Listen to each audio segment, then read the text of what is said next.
with Justin Fensterman. I am not drafting a player that gets chronically injured or a player that is injured going into the season. Those are two things that I'm going to improve on going into next season because I'm 0 for 3 now with making the playoffs in your home league, and it really, really pisses me off. And Adam Ronis. Yeah, I mean, I kind of heard this a couple years in a row now. So you heard that I wasn't going to draft the injured player, and then I heard I got to get to the playoffs. Blah, that I did. blah. Take it away, boys.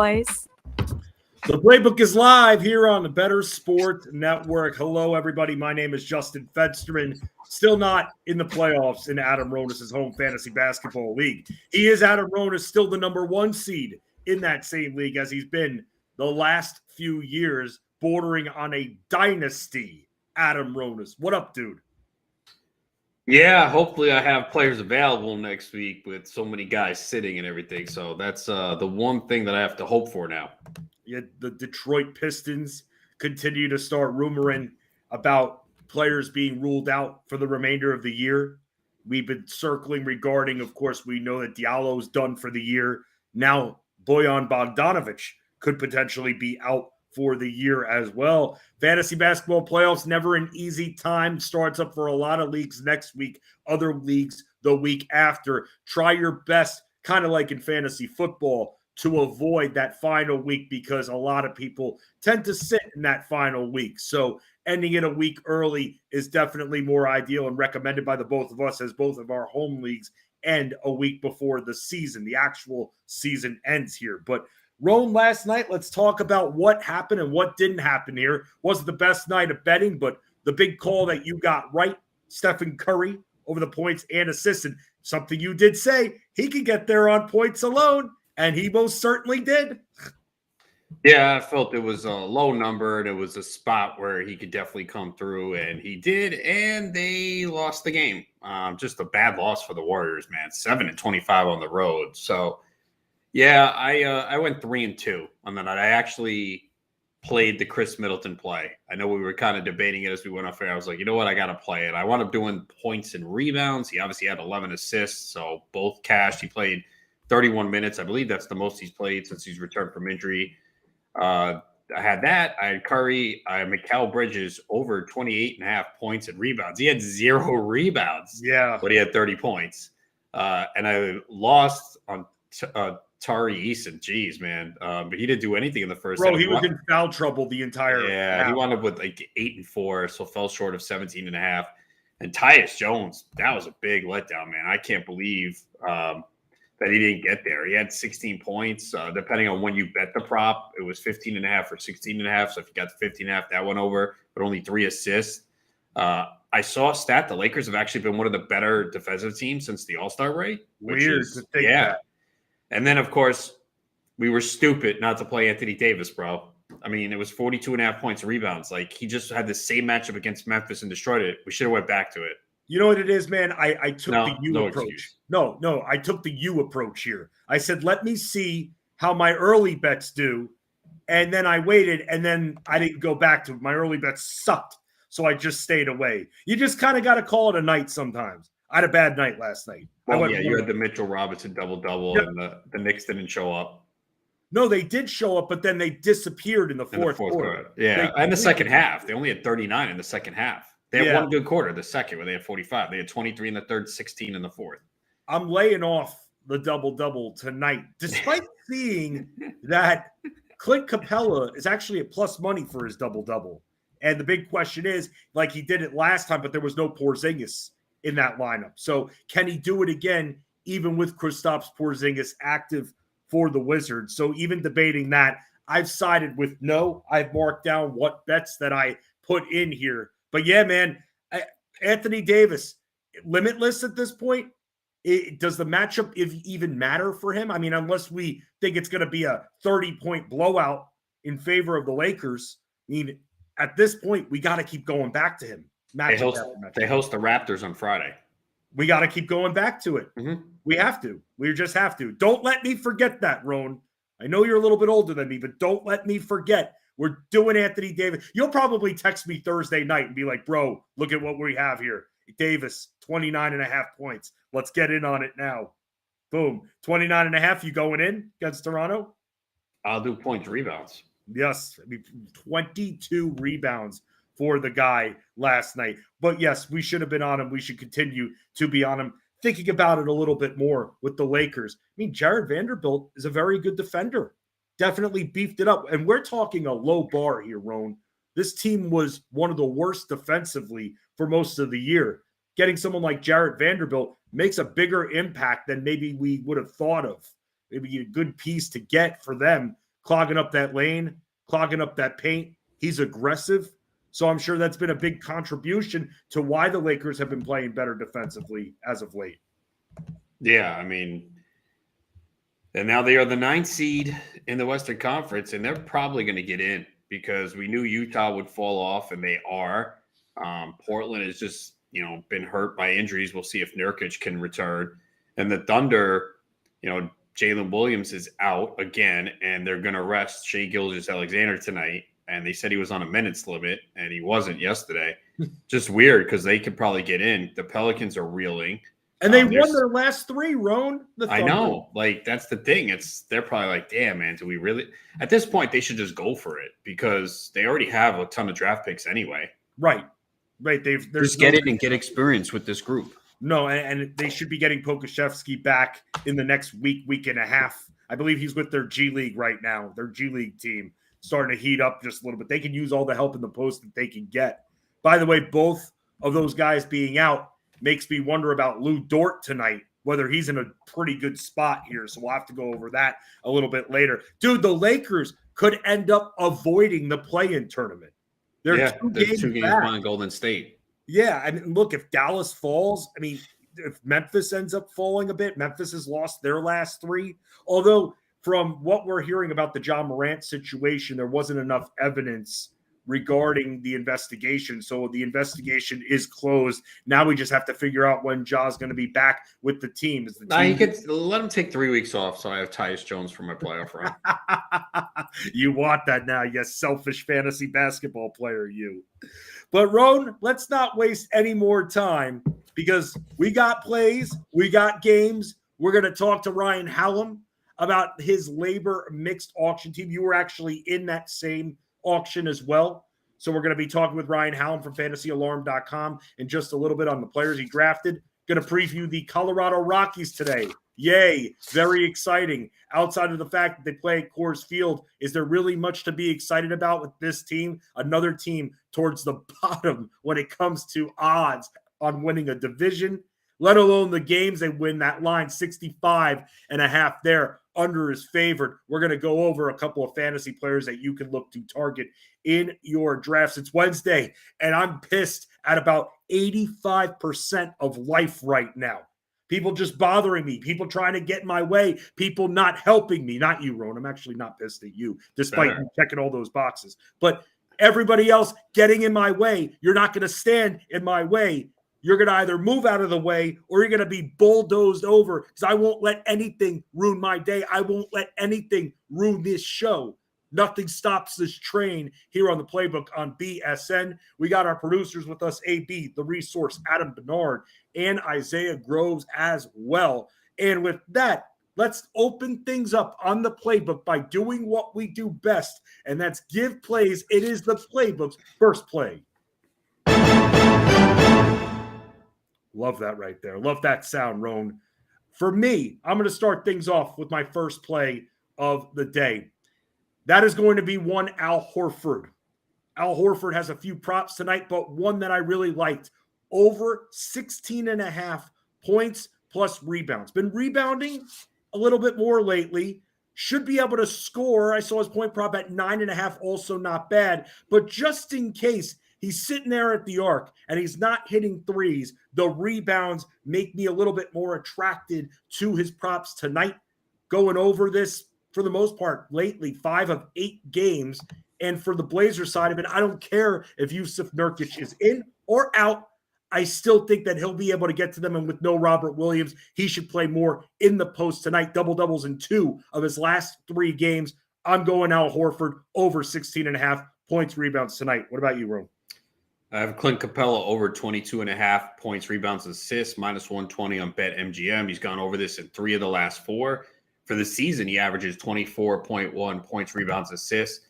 Similar matchup, just faced the Wizards on February 28th, had 13 points, 15 boards, 3 assists in 35 minutes.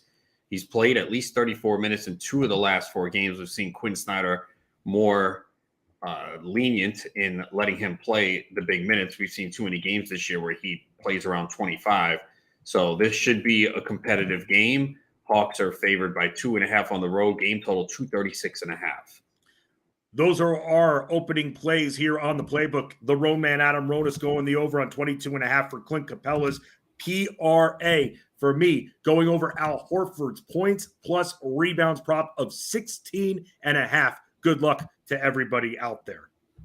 Now let's break it down a little bit, Ronis, a little bit more, because I actually bet this prop mistakenly the last time that they played in this matchup. And when I mistakenly bet this prop, because originally I wanted the over on the points rebounds. When I bet that, you were like, oh, dude, it wasn't a mistake. I mean, look at the assists lately. He's been helping out a little bit more. And I think that that's actually benefiting us going PRAs instead of PRs, because going back to last game, it looked like from what the score was that he was not going to be put back in and hit those props. He was put back in, and I believe he got a rebound and then scored a basket simultaneously, essentially, and that hit him on the over there. But when you look at his assists, 3 in 2 of his last 4 games, including in the matchup there, as you outlined, the rebounds you know that he's going to give you. But something else that you outlined here, Roan, the minutes. The minutes. This game, I mean, is it going to be a blowout? I don't think so. And I think that we're looking at 30 to 33 from this guy, man. And you're right. Quinn Snyder unleashing him, lengthening the leash a little bit more for him. Scored in double figures in 4 straight games, too. You find it funny, though, that his double-double is at plus money on DraftKings, man, being that he's hit the double-double 4 games in a row, including one against Washington, granted, without Porzingis in the lineup. Yeah, it is a little odd because, again, it's a favorable matchup here. So it is a little concerning to see that. It is. It makes me want to bet it, but then it makes me not want to bet it. Because with some of these lower lines here, it just, you wonder, is it really that easy? We're talking plus 110 for a Clint Capella double-double tonight. And I wish I had a little bit more of a sample size to figure it out, whether or not, if Porzingis was in, if he could still produce that double-double. I think he can, but the fact that no is at minus 140, yes being at plus 110, there's something that I feel like I'm missing here, because the under is heavily favored here, or the non-double-double is heavily favored here. I don't know why. I think it's a great matchup for him, and we've seen him already exploit it. Atlanta needs the game, too. Actually, both teams vying for positioning in the conference. So unless they feel it's going to be a lower scoring game. Yeah, that's what I'm wondering. Time. Yeah, I'm wondering this as well here. No, in case you were wondering, no, I'm not looking at John Collins props here. I'm not. Everything I read is like, look at him for DFS. I did the value video for DFS. It's up at fantasyalarm.com. Went a little risque with my center. I'll go over it in just a little bit. I actually picked the center who hasn't had a good track record recently, but tonight presents a very interesting opportunity for him. I'll go over that a little bit later. Wrote a lot of football trending here on social media. Go over what has been trending. And I saw this and I thought of you immediately. Hashtag Tony. No, not the band Tony, which I know you love very, very much from 1990. Come on. You were a feels good guy, right? Sure. Okay, I guess not. I can't see you being a fan. But I did see Tony being hashtagged because of Kadarius Toney. I'm seeing a lot of articles and content that indicate that the Chiefs believe that this guy could be their number 1 wide receiver, a title and a seat that seems to be vacant. And this goes back to a conversation we had a long time ago. And you're actually a very good listener. That's one of the benefits I feel like you'd have for a partnership, for a relationship, Roan. Has anyone ever told you that you're a very good listener? Yes, and I also been told that people like talking to me, that I make them feel better or my voice calms them down. So I've been told that too. Were they drunk when they told you that? Nope. Because when you get passionate, kind of like me, your voice gets a little loud at times. Yeah, I've also been told that I get loud with people, and I had to explain to them it's not that. It's that I'm passionate. That is not yelling. That's, just because I raise my voice doesn't mean I'm yelling. So yeah, people have trouble distinguishing that. I know. Even like my sister one time came to me and was like, you're sounding, because I was like giving her like advice, trying to motivate her. And I guess with the way that I was talking about it or talking to her, she kind of got a little bit like fearful of it. And then I realized, wow, I guess the passion that I bring sometimes is just too much for people. It's too intense. So had to back off at that. So when it comes to dealing with people, Roan, you being a good listener, one of the things that you were listening to were comments that Patrick Mahomes made about how fantasy players might not like having these Chiefs receivers. He was indicating that because he was going to spread the ball around, in which he did, which is why I think that number one receiver spot is vacant. It's a vacant title for the Chiefs going into this upcoming year. Now, last year, Rome, he was on the Giants. You had no idea that was going to happen. But I know in at least one league, maybe two, you drafted Kadarius Toney. So going back to that, what did you like about Toney last fantasy football draft season that made you want to draft him and at least have one or two shares, which I know you had? I mean, he was on a different team, so it's a different situation, but the Giants lacked weapons at wide receiver. So it put him in a position where he could get targets, and we've seen him at times have some big games. So I just like the situation for him with the Giants, but his inability to stay healthy is a problem. We've seen it now on both teams, even with the Chiefs. So the hamstrings, and it's always an issue for him. So it's going to depend on price, but if people are going to push him up, then I probably won't take him. They have a lot of unproven talent. It's Travis Kelce and everybody else there. I don't want to make necessarily the same mistake in trying to invest on the cheap into a Patrick Mahomes receiver only for it to not work out, i.e. Marquez Valdes-Scantling, which I went in on a bit. Did not go in on Hardman. No, was not feeling it. I went in one of my leagues $1 on Sky Moore because I had a $1 bid left, wanted a receiver. He was still out there. Thought maybe by midseason he'd be something. Not really. We saw it all at the start of the season with him with special teams. So that's something to think about when it comes to Kadarius Toney. But as Ronis outlined, the health factor, you got to remember that going in. Because when we start getting more of these reports, even now, because I know some of you diehard football fans out there, you want to do best ball drafts today for fantasy football. This industry was built because of how much we love fantasy football and playing fantasy football. But with this guy, you got to be careful. He's going to have a lot of helium going into the year. We'll have to see what else the Chiefs do between now and when your redraft leagues are set to go. But with Kadarius Toney, and we're already hearing this, expect some helium in on his average draft position. Now, another thing that we can talk about here, which is also trending, Trevor Lawrence is getting Calvin Ridley back here, Roan. And I know that we're a long way away from draft season, but do you see Trevor Lawrence going now that he's got Calvin Ridley, a few other weapons as well, from what we've seen of him? You see him going as a QB1 in drafts? Definitely. I don't even think it's a question. He will be. People are excited for him. They look at the surrounding weapons. They see the Jacksonville as a team on the rise. We saw what he did in the playoffs.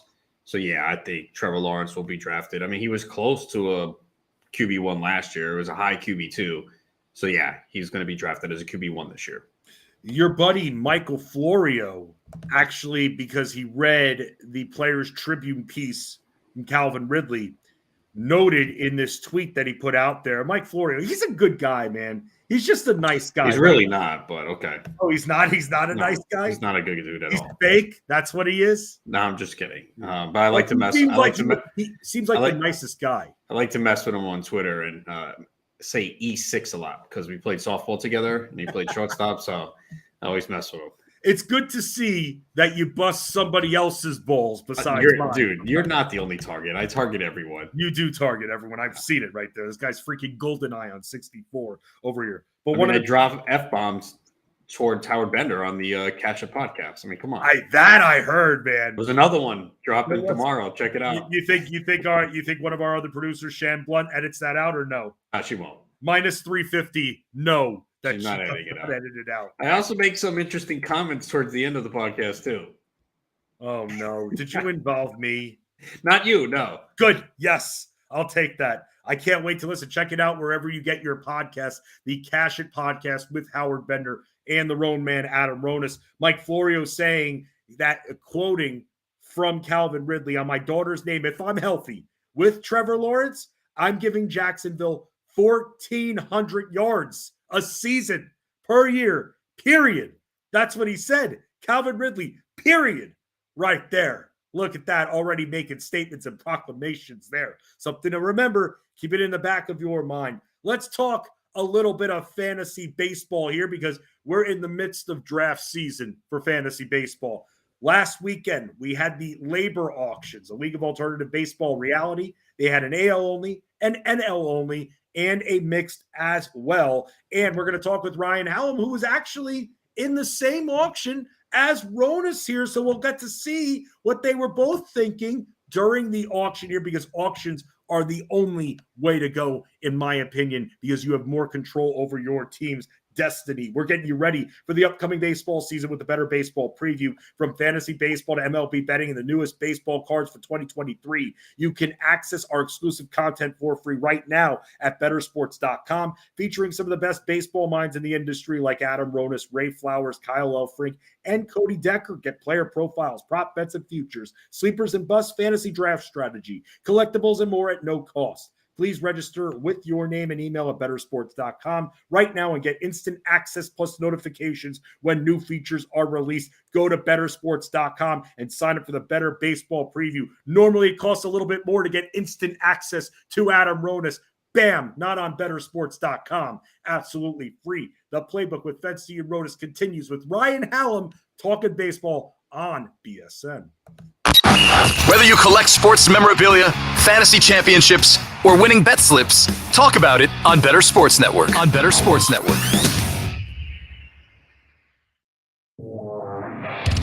Playbook with Fensty and Ronis, presented by FantasyAlarm.com. Weekdays at 5 Eastern. People are always very critical when it comes to fantasy baseball. I would say this, and I'm a big fantasy basketball guy. I love fantasy football. There's no fantasy sport that's even close to being as hard as baseball. The season, having to figure out, especially if you're playing weekly, which I don't like to play. Weekly with the two starts, having to look at the schedule and everything. Well, I mean, you play in basketball as well.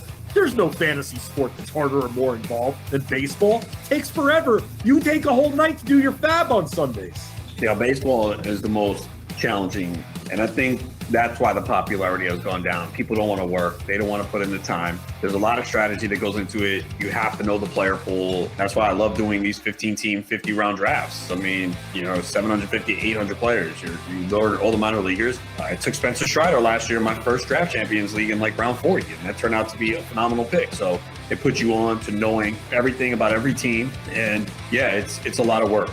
So I definitely think that it's a challenge, and I just feel people don't want to put in time and work anymore. I'm not saying fantasy football is easy. It's not. But you cannot tell me that fantasy football is more difficult than fantasy baseball. I play both sports. I don't have an allegiance to either one. I love both. I play both. But, fantasy baseball is a grind, man. You got to put in months of preparation. Spring training is important. It helped me get Carlos Rodon a couple years ago. I was not on him until the spring, seeing the velocity and the changes. So there's a lot of things you can discover in the spring. And this is the first real full spring training that we've had in years. Now, there is the WBC that is going to cut into it a little bit, and some guys will not be at camp. But The spring can help you discover. And again, you're talking about, even if you're in a 12-team league, I mean, you're probably going to have 23 to 30 roster spots. And then the 15-team leagues and the mono leagues, I mean, you got to know a lot. I mean, it takes a lot of skill to win a fantasy baseball title. We've seen it, right? You can have like an average player win a fantasy football league. Like, we've all been in leagues where like, yeah, this guy's not that good. He's probably going to win a championship at some point. Things break right. He has a great draft, picks up a player off the waiver wire. That's not happening in fantasy baseball, man. You do not see bad players win fantasy baseball championships. You just don't. It's a 6-month season. You know, you can't afford to take a week or two off from Fab. You can't do it. Last year, say you took off the week where Taylor Ward was the big pickup. You lost a player that was a contributor most of the season. I know we had a couple of down periods, and Taylor Ward was a player I added in multiple leagues, but you can't take that time off. You can't afford to miss out. And, you know, every little detail is important. So I know fantasy baseball is not as popular as it used to be, but I personally feel it's because people don't want to work hard. They just don't. Everyone wants the easy way out now. They want easy access. That's why people don't read anymore. They want a quick video. Fantasy baseball is a lot of work, trust me. But you know what? When you win a championship, it's really gratifying. Make bets and follow your fantasy team while you buy, sell, and trade collectibles in real time. Only on Bettor Sports Network.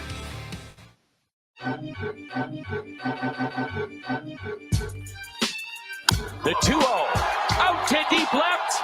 It is number 300. Goldie gets number 300. High drive, left field. Say goodbye to that one. Hookah! Upper tank, 1-0 Mariners. The Playbook with Fensty and Ronis. Presented by FantasyAlarm.com on Bettor Sports Network. Mariners Radio Network, and also for Paul Goldschmidt, both Julio Rodriguez and Goldschmidt invested in by our guest here on the Playbook on BSN, Ryan Hallam, in the labor mixed auction from a few days ago. Going to talk about some strategy here. And Ryan, being in the New York area, I wonder how far away he is from Syracuse, because for those that are fans or live in the Syracuse area, well, guess what? For the first time in about 45 years or so, going to have a new basketball coach here. Some breaking news that Jim Boeheim, after all these years, like 47 years as Syracuse University's men's basketball coach, he is finished. He is not going to be coming back next season. Adrian Autry will be taking over there. Ryan Hallam, Fat Fighting Chance on Twitter. Follow his work, fantasyalarm.com. Got his little Cardinals jersey on. Hallam, how far away are you from Syracuse? About 3 hours east of Syracuse. Gotcha, man. Gotcha. Well, it's great to have you on. Thank you so much for joining us here. You got to hang out with the Roan Man at the labor auctions. How was it hanging out with Adam Ronis? Was it fun, or were you kind of just sitting there the whole time?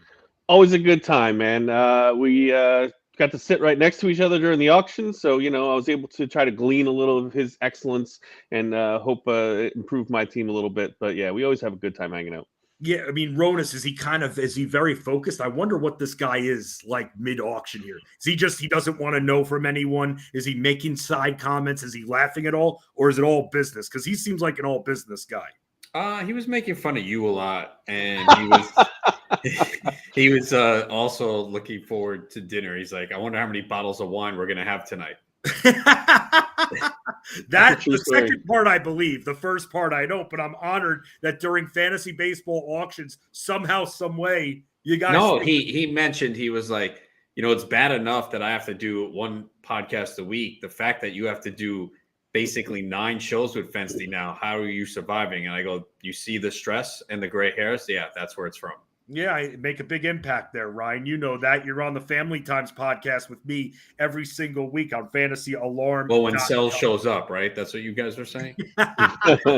No, he's showing up this week. Next week is? he's not showing up. Oh, okay. Yes. We've already been forewarned about that. And I think everybody else has been forewarned about his upcoming vacation as well. Multiple Where is times. he going on vacation? He's going east. He's going right by me and stuff like that. Oh, okay, and so you'll get to hang out with him. Not really, because I'm going to be doing Tout Wars. I'm going to be up in New York with you for Tout Oh, Wars nice.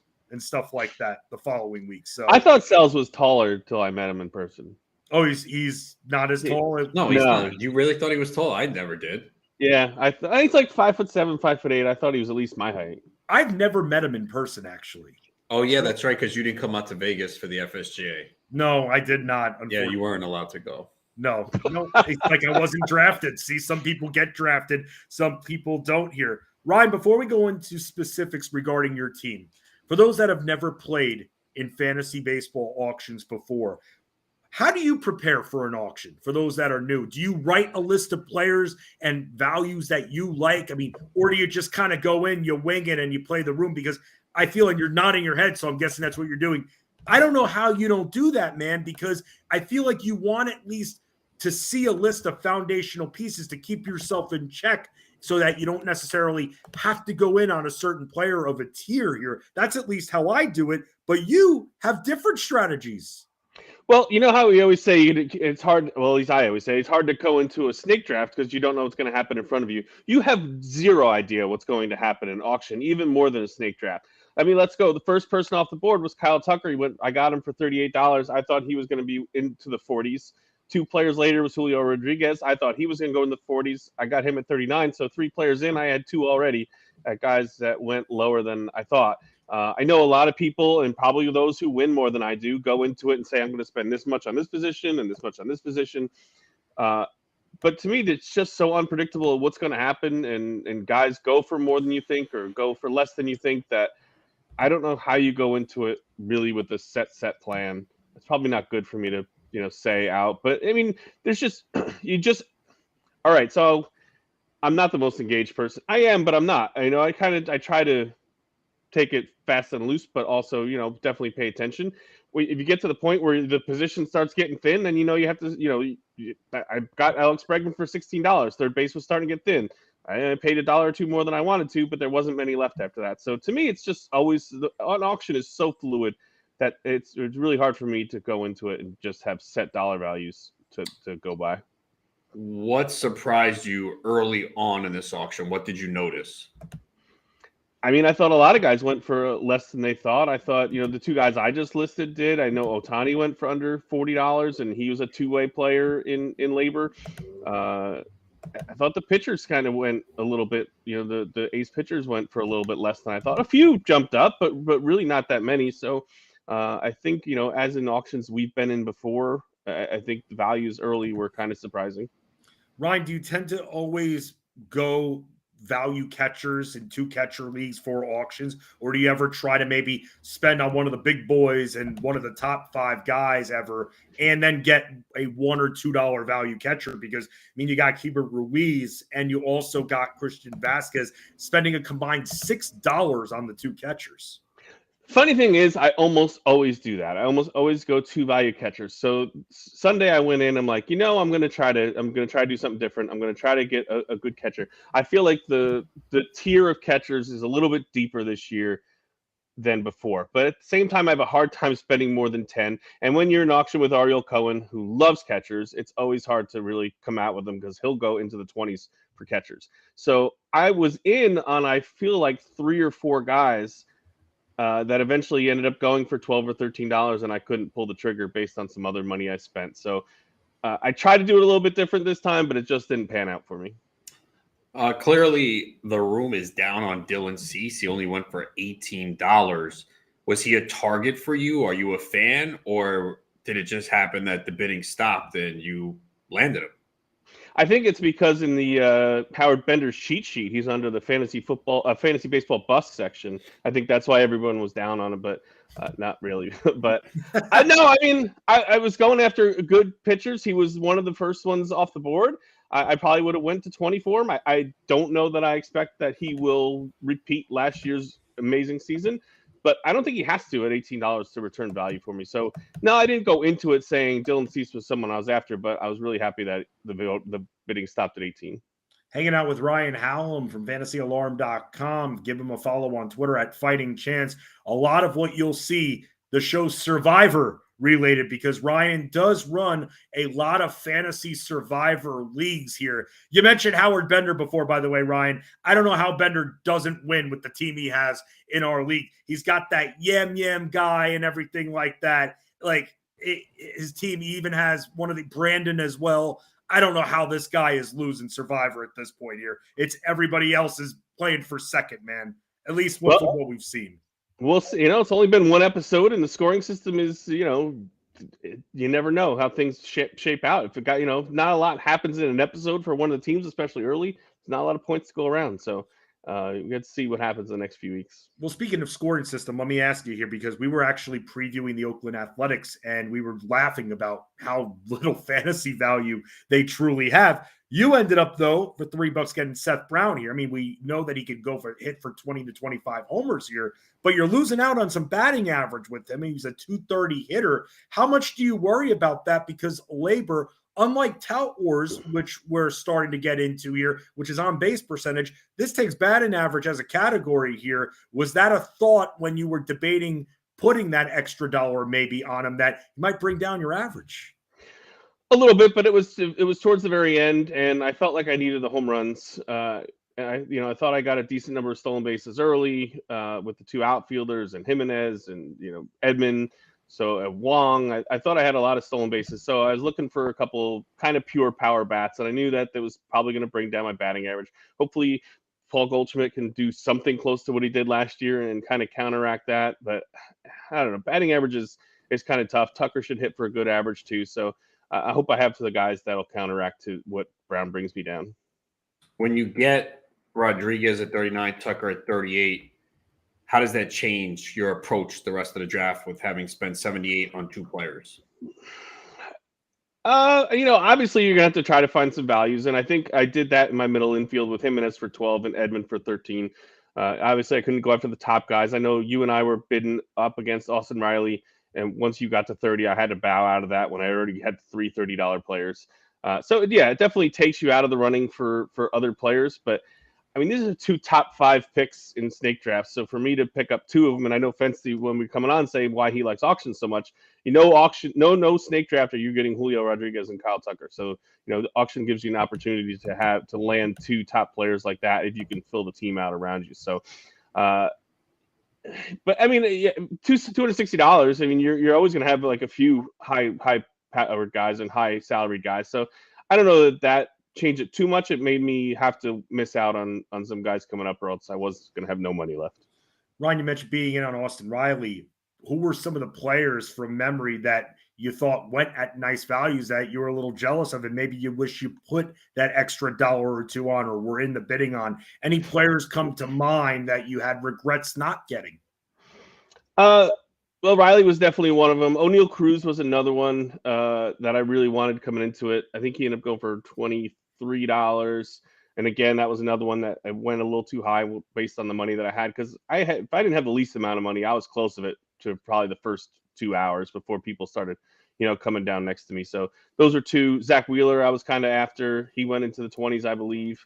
And even on the lower, like I wanted Riley Green for the Tigers. I think he's going to have a nice season if he can stay healthy. But that was towards the end, and I think he went for 5 or 6, and I didn't have the money to spend there. So there's some, but overall, I felt pretty good coming out of my draft. What was your plan with regards to closures going in, and did it work out? It actually did. Yeah, I was pretty happy about that. Like, I wanted to get one that was pretty solid, and a couple got nominated early, and then they started to nobody put one up for a while, so everyone ended up spending some money. And I know that you yourself were a little upset over some of the values that went. So I ended up I think Ryan Presley was one of the last of the somewhat upper tier. So I landed him for $11. I wanted another second solid guy. I ended up with Daniel Bard, I think, for $5, and then I pulled Dylan Floro, who hopefully gets a decent number of save opportunities for the Marlins towards the end for $1. So I walked out with 3. That's what I was hoping for. I didn't know that I was going to get that based the way I spent on my offense early. So I was happy to come out with 2 solid ones and a third that I think most would agree have a decent shot at getting saves.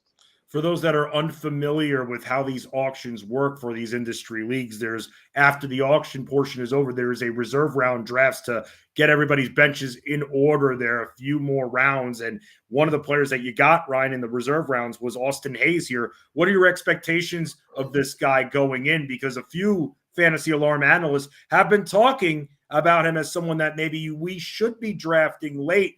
You did here. What are your expectations? I mean, he's one of my bench guys, so hopefully he doesn't have to play for me too much. But I think he's going to hit for into the teens with home runs. Hopefully, run a little bit, not kill my batting average. But I think the Orioles team is going to be exciting this year. They've got a lot of good bats, so I think they're going to score some runs. There's small ballparks in that stadium, so hopefully he does what us at Fantasy Alarm think he might.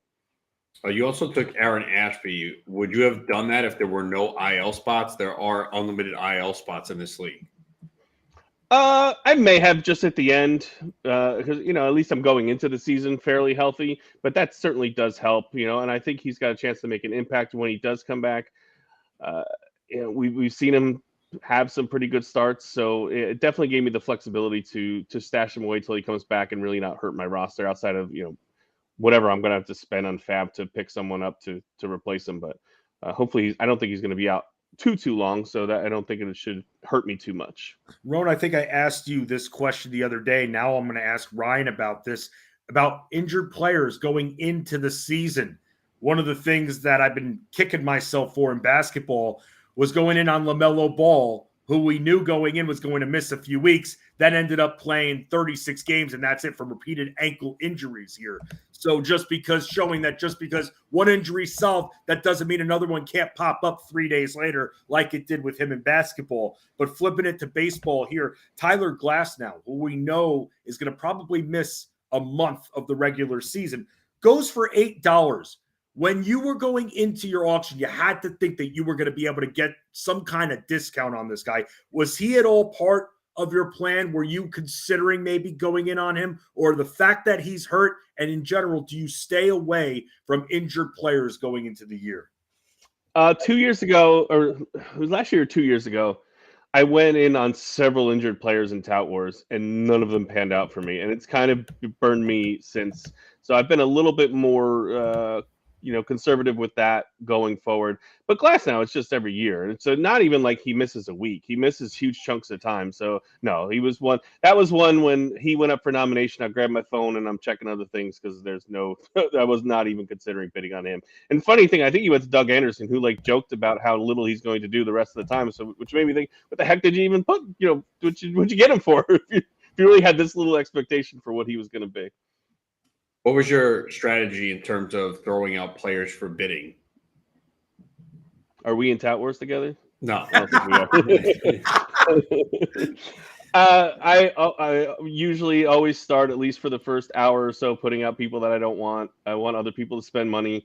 If I've already grabbed somebody like a first baseman, I grabbed Goldschmidt fairly early. The next 2 or 3 nominations were all first basemen. So I spent my money there. Let's get other people emptying their wallets at first base at a position I already have filled. So, but what if those players are cheap? Will you jump in the bidding? Yeah, I mean, if it goes off less than I expected, then sure. But there's nothing wrong with double tap at a position, especially when we need corner, infield, middle infield, and utility. But it would have to really be at a discount when I spent $30 on the first one. But you said double tap it, and I know Ronus's ears perked up even more when you heard that there. You see the smile, right, Ron? Yeah, it's definitely good to double tap. Absolutely. Loves doing that there. Just like Ryan Allen loves the purchases of that he got on his team. Julio Rodriguez, 39. Paul Goldschmidt at 30, to name a few. Kyle Tucker at $38. Here the board is floating around all over social media. You can find all of Ryan's work at fantasyalarm.com. Give him a follow on Twitter at Fighting Chance. And you can hear him on the Family Times podcast on fantasyalarm.com with yours truly and Matt Sells. We try to have sports discussions. They normally break down at some point. But when Ryan hits that rant, man, you never know when it's coming. But when it happens, I just sit back, grab my popcorn, and laugh, because that's how hilarious Ryan Hallam is when he's showing that passion for sports. Ryan, thank you so much for stopping by, man. Appreciate it. Anytime, guys. Be right here. Are you available tomorrow? Yeah, just sure. Kidding. I just was testing.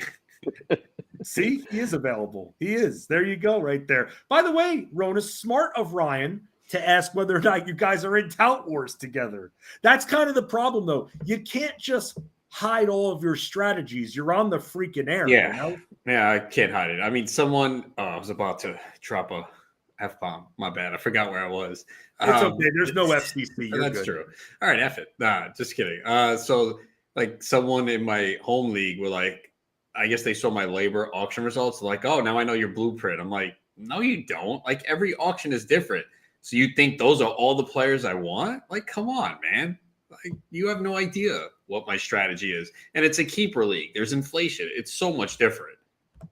Right. It is. That is actually very true. So, yeah, man, you could have more than one blueprint anyway, especially if you're playing the room. Then in an auction, you don't know when these players are going to be brought up. And that's something that Ryan was talking about. That's just absolutely very important, very vital. It makes a tremendous impact when it comes to pricing. Watch the live NBA action with us tonight starting at 7:30 p.m. Eastern and compete in our live Q&A contest on the Bettor Sports Network app. It's the Dallas Mavericks at the New Orleans Pelicans on BettorCast.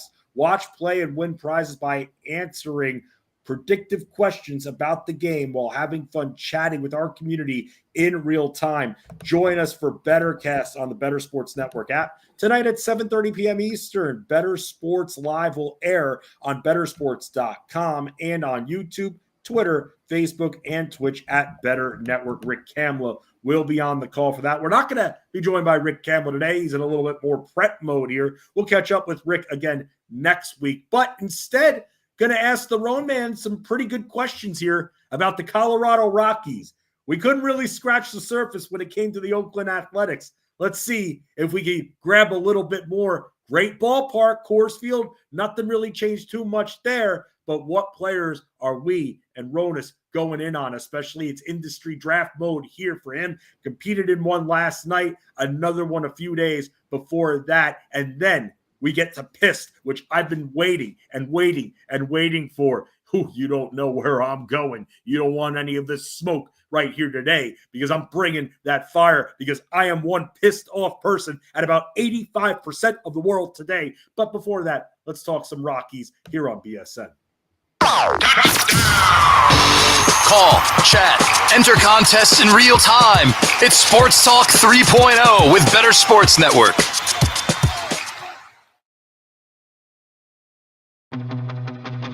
Lunch Money with Kyle and Ray. Weekdays at noon Eastern, presented by FantasyGuru.com. Vladdy swings at the first pitch and lines it into right center. How did a guy who was being selected in the first round pretty well everywhere last year, he proceeded to lose 33 runs, to lose 16 homers, to lose 14 RBIs, and to lose 37 points in batting average.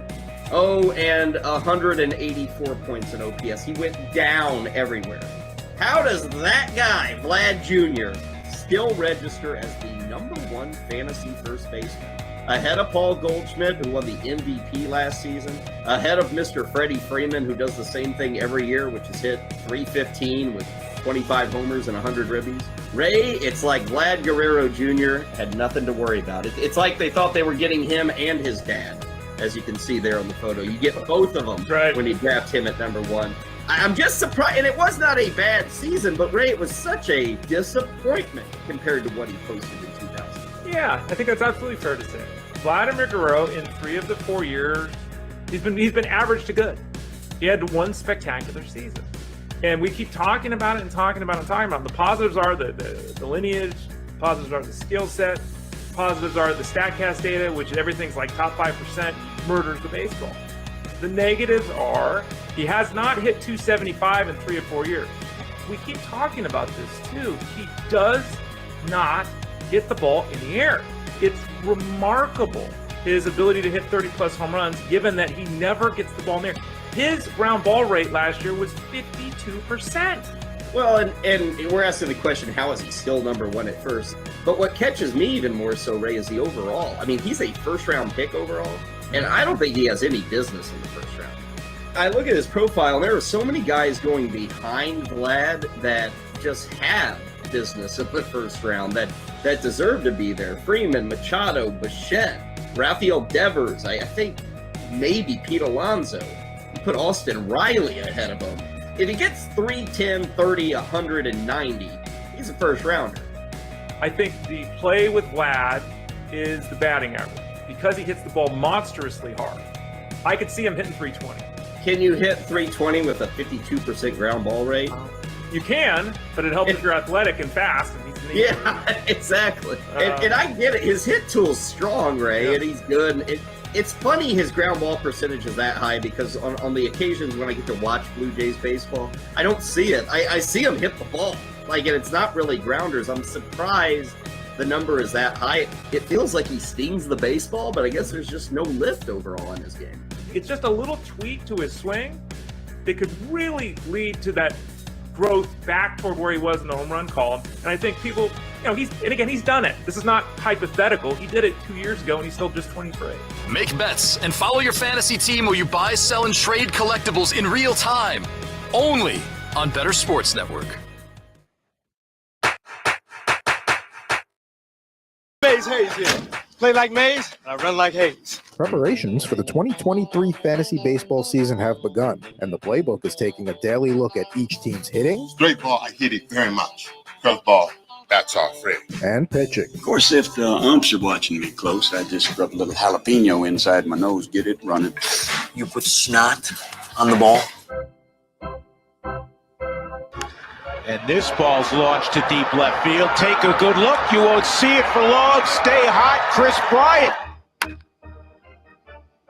The Colorado Rockies, not expected to do big things here in 2023 in the MLB. But from the fantasy side of things, they do play in a very favorable hitter's ballpark. So that can definitely help out, obviously, the opposition, but them playing there for a good amount of their games, a half their games there. We're talking about a team that's plus 40,000 to win the World Series, plus 20,000 to win the NL, plus 18,000 to win the NL West. Win total 65.5 on DraftKings, minus 105 on the under, minus 105 on the over, minus 115 on the under there. Looking at recent draft boards, none of them, if the Rockies going inside the top 100, at least as of late on the high stakes boards. But some of the players being prioritized, at least as a top 150, Chris Bryant, CJ Cron too. I mean, Daniel Bard had himself a nice season last year. But Rome, when you look at this team, we know we want to take advantage of Coors Field here, but what direction do we go with, if there's any, when it comes to these players, any player that you're interested in? I know we didn't see a lot of Chris Bryant last year, but are you at all interested in this guy at all? I have drafted him. There's definitely a little risk with the injuries, but for the most part, though, he's kind of stayed healthy. It's last year he had a couple of injuries, but the time that we did see him last year, and it was only 42 games, he hit very well, hit 306. His strikeout rate was way down. He played 144 games in 21, missed some time in 2020, played 147 in 2019. So, I think he could put up solid numbers across the board, good average, good OBP, project him to play maybe 130 games. Not elite power, but solid numbers across the board. So I'm fine with him.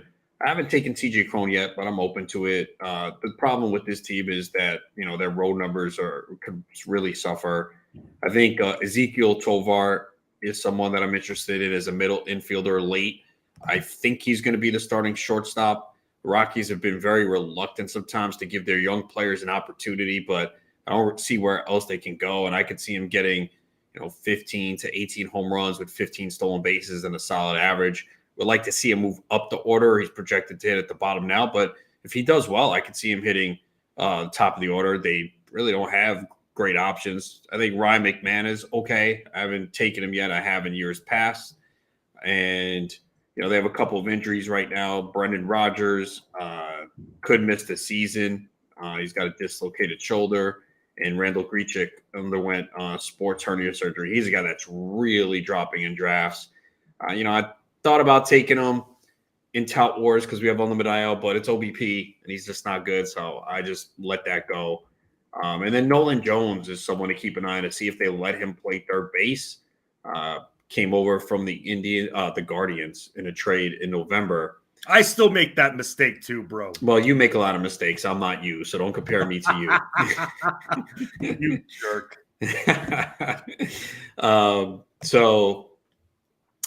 And Elias Diaz is fine as a second catcher in a 15-team league.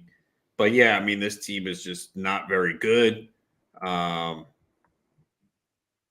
Yeah, so again, they have some useful players, but can we take the Bryant strikeout rate from last year too seriously? We're talking sub 15%, and this was someone where at one time the strikeout percentage was above 30 years ago. But as his career's gone on, yes, it's dropped a little bit.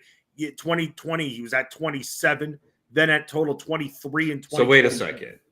How are you? If you're going to dismiss last year because of 42 games, then why are you focusing on 2020 of 27.2%? I'm not necessarily dismissing it. I'm just wondering how seriously we could take the drop in strikeout percentage. I mean, so say it's 21%. That's fine. I mean, he was 23% in 2021, 22.9% in 2019. Yep. So if you want to look at 2020 and 2022 as outliers because they weren't a full amount of games, I mean, 21, 22%, which is fine. So I'm not really worried about it. He walks. So his OBP is usually good. 376 OBP. Because, I think I was about to take him last night in tout, and he went before me. And that's an OBP league. So, I mean, I'm never like excited when I pick Chris Bryant, but, there comes around like round 9, 10 where he can be productive. I mean, he stole 10 bases 2 years ago. Didn't have any last year in 42 games. He was dealing with a back issue. Maybe with these rules, I wouldn't expect much, but maybe he can get you 5 to 8. And maybe he surprises and maybe he does 10. You worried at all about the exit velocity and hard hit rate dropping from him? Oh, it's always been bad for him. Yeah. He's never had high numbers, and he's still been able to produce, and Coors Field helps. Absolutely, it does there. See, this is what we're doing. We're scratching the freaking surface when it comes to this team. I mean, some of these teams, there are just not a lot of options to go with. I mean, anything else on the pitching front that you like? No, you never draft a pitcher that's pitching at Coors Field. I mean, Germán Marquez has shown a little bit the last couple of years, but not anymore. And I will say this, I am not drafting Daniel Bard. I think he could be a bust. He's 30. He turns 38 in June, and he's coming off a clear career year. I mean, this guy had a 5.21 ERA 2 years ago and a walk rate of 11.8%. His walk rate was still 10.2% last year, which is too high. His strikeout rate went up from 26.3 to 28.2%. His whip was 1.60 2 years ago, 0.99 last year. His batting average of balls in play was 221 last year. It's 268 for his career. It was 353 the year before. His strand rate was a lucky 81.6%. Like, everything broke right for him. He does get a lot of ground balls, which is what you need at Coors Field, but I'm just not buying that Bard to repeat. His velocity was good last year, but you're asking a lot for him to repeat these numbers. And again, there wasn't a noticeable difference in anything. Like, his first pitch strike rate was 60.5% 2 years ago, 59.2% last year. His swinging strike percentage actually went down. So I think what is happening is because he has the job and we know he's the closer, people are drafting him. And I just think there's the potential that he loses this job. Because again, last year, you look at his year, clearly the best year. Is he really only going to give up 3 home runs in 16 and third innings pitching at Coors Field? And again, Coors is more for hits because the outfield is so big and the gaps and the elevation, but the ball can fly out of there. So 3 home runs in 63rd innings, I don't think it's repeatable. So I am not drafting Daniel Bard. I think he could be a bust. I forgot that he's so old, 38. I forgot all about that, man. Been around a long time at this point. So yeah, you're onto something there. So when you said that, I'm like, oh wow, he is kind of old actually.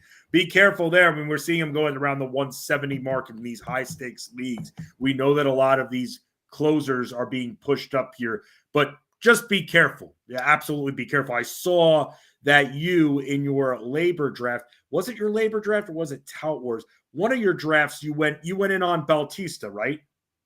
Felix Bautista for on Tout Wars. Yep. Okay. So you did do that. We're going to go over that draft at length tomorrow here. We didn't have time today because we had Hallam on. We just actually hung in there. Look at Nikki Durst in the chat.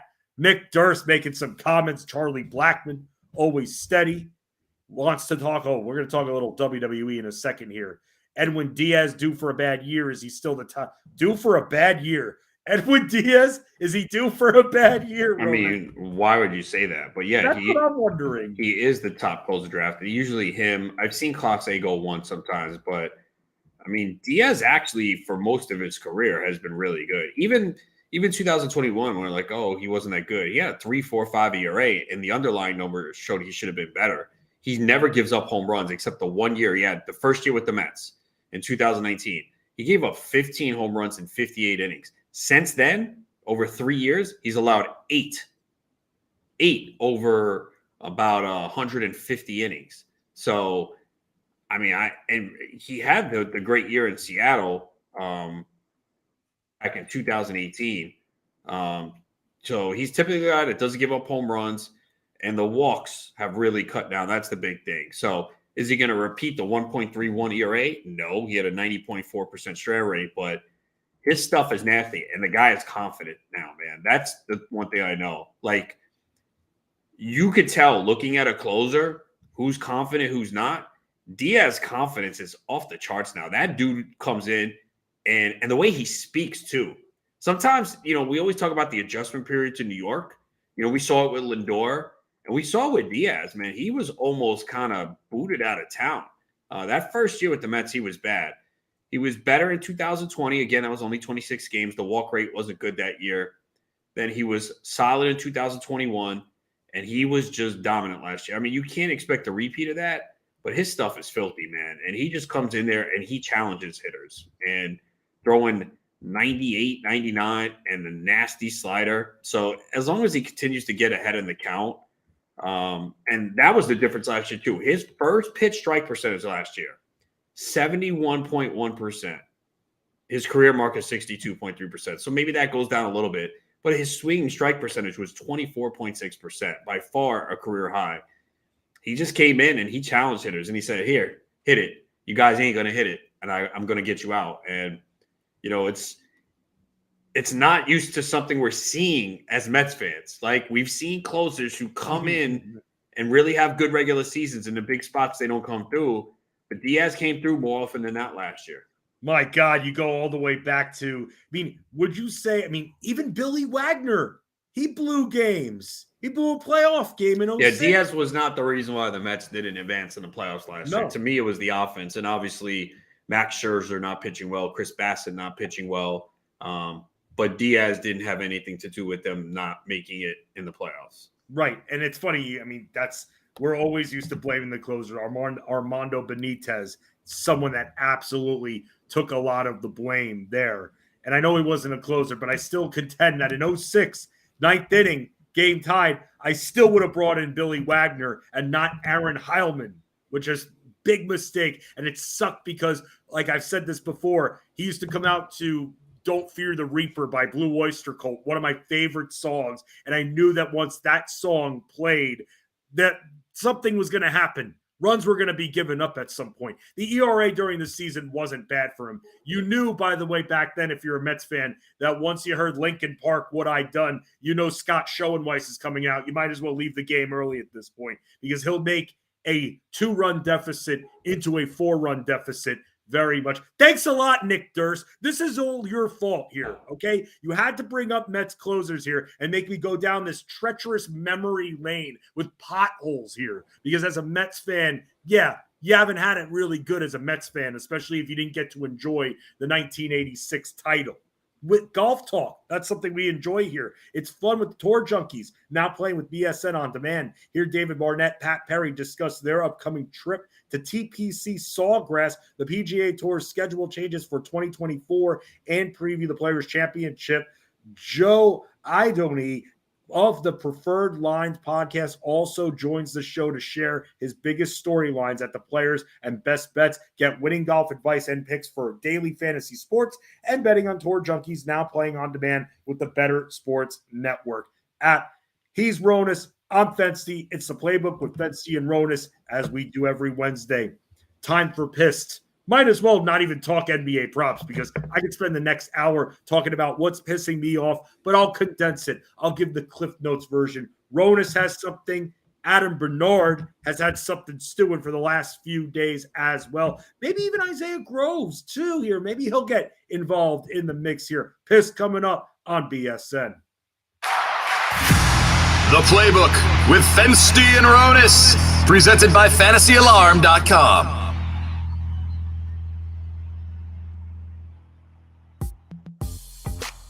Let's talk a little NBA because I found it interesting yesterday with those that are now all of a sudden going to be critical of Nikola Jokic and what he's accomplishing this year for the Denver Nuggets. As Denver is the top seed in the Western Conference right now, they've won 44 games so far during the course of the NBA regular season, and Nikola Jokic is well on his way to being a three straight time NBA MVP in the regular season. He's been remarkable. He's averaging a triple-double, nearly 25 points per game, over 11 rebounds a game, and 10 assists per game. His remarkable accomplishments have really poo-pooed or knocked down the idea of voter fatigue, which was a huge part of the conversation coming into the NBA regular season, thinking that there have only been three men, Bill Russell, Will Chamberlain, Larry Bird, that have ever won 3 consecutive NBA regular seasons. Mind you, you could never give that to Nikola Jokic because think about the historical ramifications it would be in the NBA. LeBron's never done it. Michael's never done it. How could Nikola Jokic do it? And then you get this, and it's the case of the hot take world that we're in, or I need something to say, or let's think of a different angle to approach a topic. But the idea that Nikola Jokic is a stat padder is complete and utter nonsense. I mean, you've had one person after another come out saying Nikola Jokic is not looking at his stat line during the course of an NBA game. He's not focused in on whether or not where his rebounds are, where his assists are in any particular game. He's having an historic season. He's shooting nearly 64% from the floor. He is being economical in the way that he's going about his business offensively. He's distributing the basketball. He's also been a willing rebounder as well. Why be critical of something that we're watching, which is historic? We're seeing him do stuff that no other NBA player has ever been able to go out there and accomplish. So as we go and look at Jokic, and he is going to be the MVP. It's not going to be Joel Embiid with the Philadelphia 76ers. It's not going to be anybody else that you want to throw out there.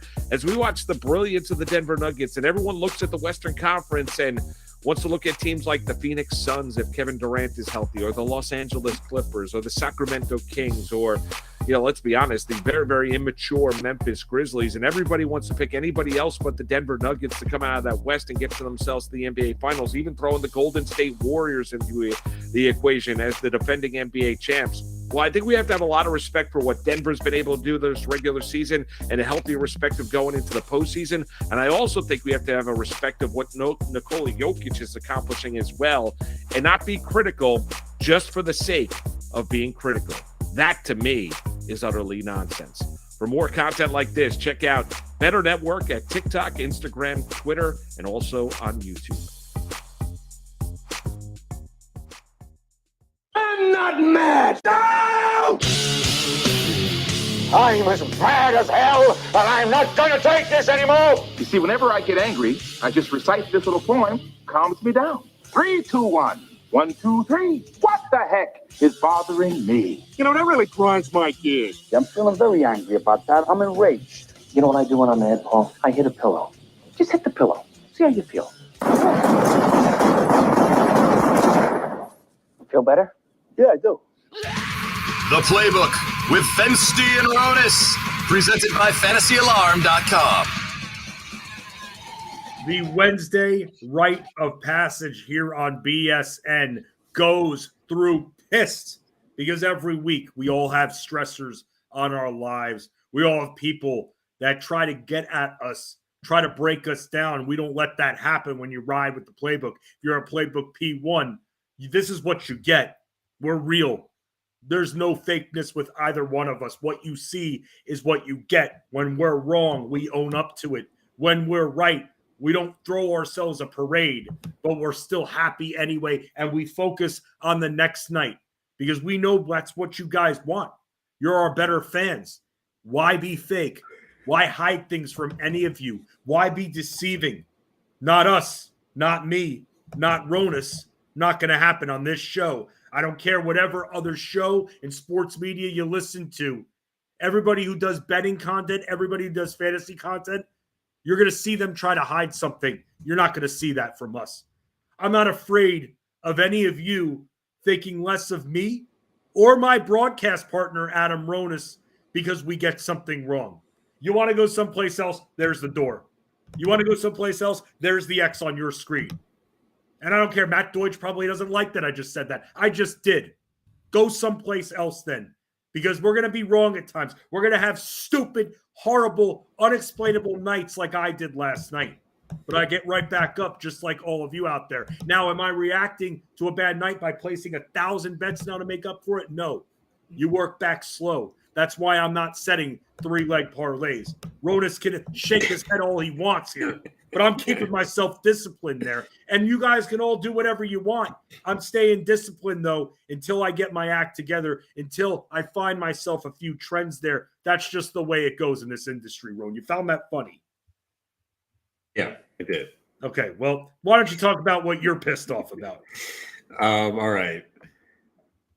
I'm pissed when you make plans to meet someone and they say that they're going to be late because they're always late. So how have you lived life knowing that you are constantly late, yet you continue to do it and you think it's justified because, well, I usually run late, so expect me to be late. Change it. Change it. Leave earlier, man. Like, it makes no sense. I've had the same conversation with someone who works at my front desk, and he was saying, like, yeah, this person always comes late, and like they know, like, oh, well, there's traffic. Okay, well, take that into account and leave 20 minutes earlier, a half hour earlier. Like, I don't understand how these people survive life. Like, when you know that you're constantly late, so you clearly know there's an issue. You know something's wrong. You know you can't get there on time. So why don't you fix it? Leave earlier. Take care of things earlier. Like, and this person has a job. So are they always late to work? And how are they keeping their job? Can you imagine we were late to this show every day? Oh. Can you imagine that? Like, I don't understand how these people survive in life. Like, they know it. Like I said, okay, this is what time I'm getting in. Okay, well, I'm probably going to be late, so it'll be after that. Okay, like, you cannot figure out a way to leave earlier to make sure you're there on time? I just don't get it at all. I just don't. It boggles my mind. How do these people survive in life? There's a lot of things that you need to be on time for, right? Work is a big one. Yes. We've got shows that start, multiple shows. I mean, a lot of other people probably, I mean, there might be a penalty, but, you know, they could show up to work late 5-10 minutes or whatever. But like, we can't. It'll be noticed. It's not like it'll be noticed. Hey, we noticed you weren't there for the start of the show the other day. Everything all right? What happened? Yeah, well, I was commuting to work. You work from home. I know. It was a hell of a commute from the basement all the way up to the 15th floor. The elevator shut down. I mean, that could be legit, you know? But yeah, man, I just don't understand it at all, man. It makes no sense to me. When you talk about late, do you give grace at all? Do you give a 5-minute grace period, for instance? Or when you're late, you're late? No, I mean, it depends what it is, but 5 minutes is not the worst thing in the world. It's not. It's not. But then there are the people. I got this friend, Charlie, and he's always like, haha, I'm on Charlie time. So to him, that gives him the justification that it's okay to show up 20 to 25 minutes late. No, it's not. Yeah, I might have told you this story. My friend is the worst, man. So his sister was throwing a surprise birthday party for him a couple years ago. And she was like, you have to make sure he gets there on time. Like, why am I responsible for this? Because I guess, you know, he was going to be drinking, so they wanted me to drive. So I was communicating with his wife. She's like, yeah, he should be back soon. He's at the gym. I was like, okay. I called him. I said, hey, man, where are you?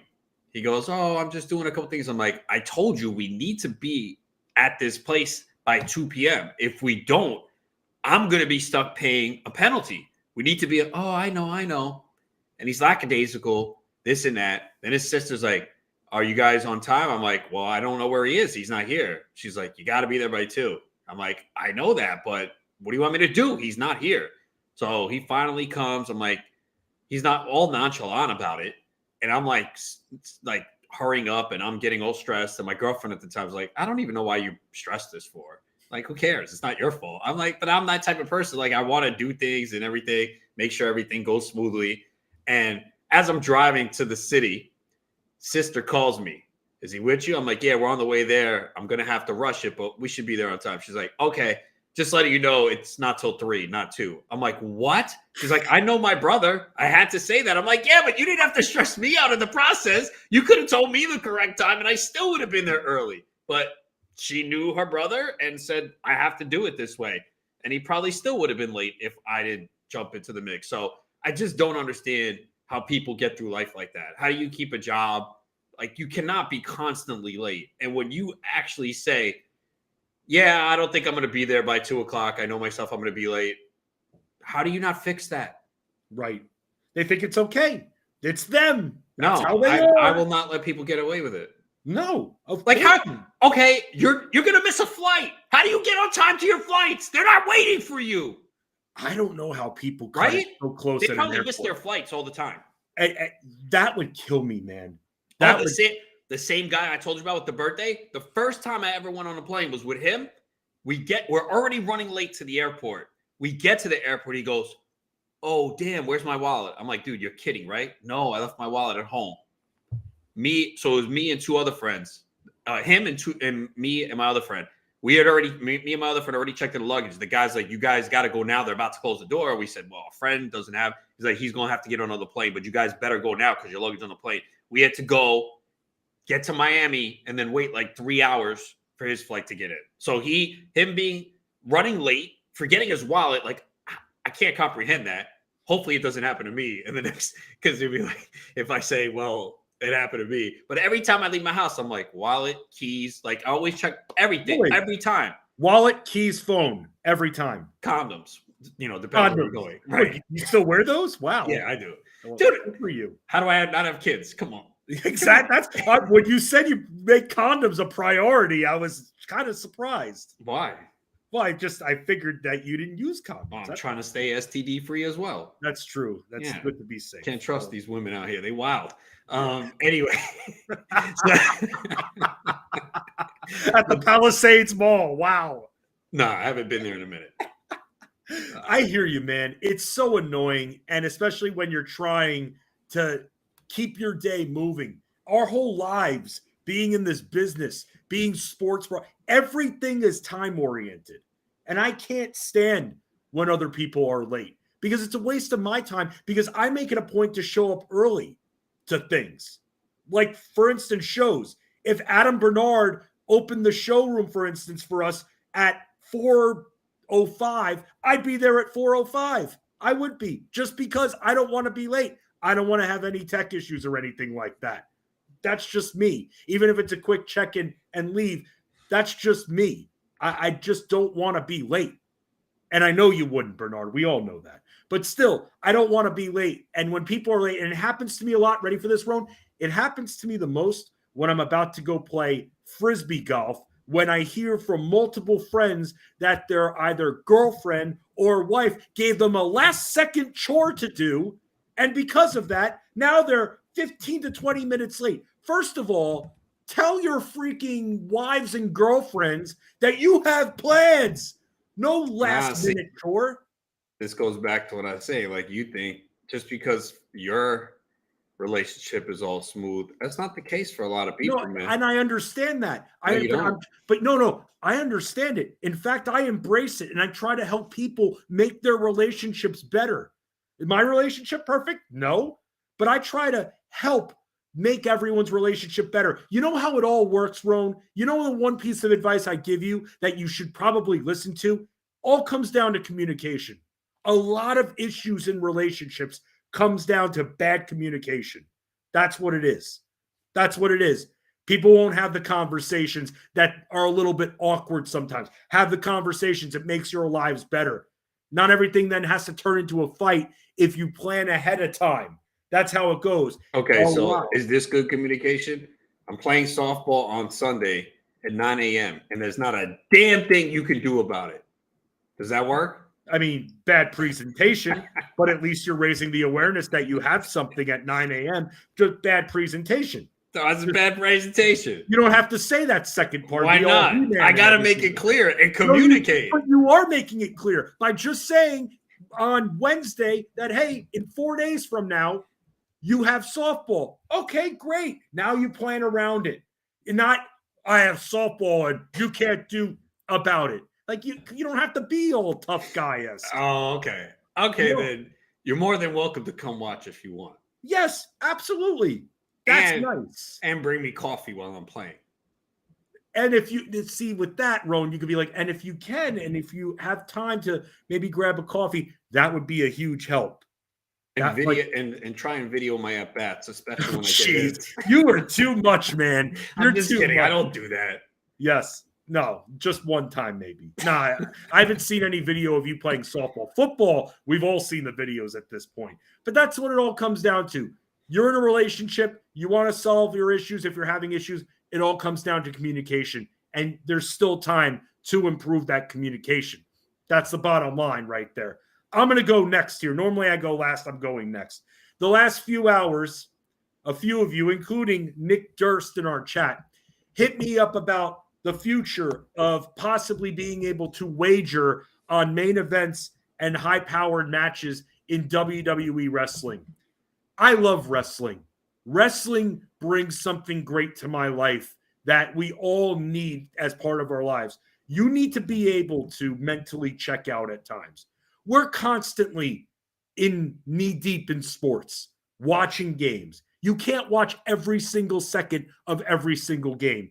It's really impossible if you have a big workload to do so that spans across multiple sports. Football, maybe you can get away with it, depending on how early you start when you're watching condensed games.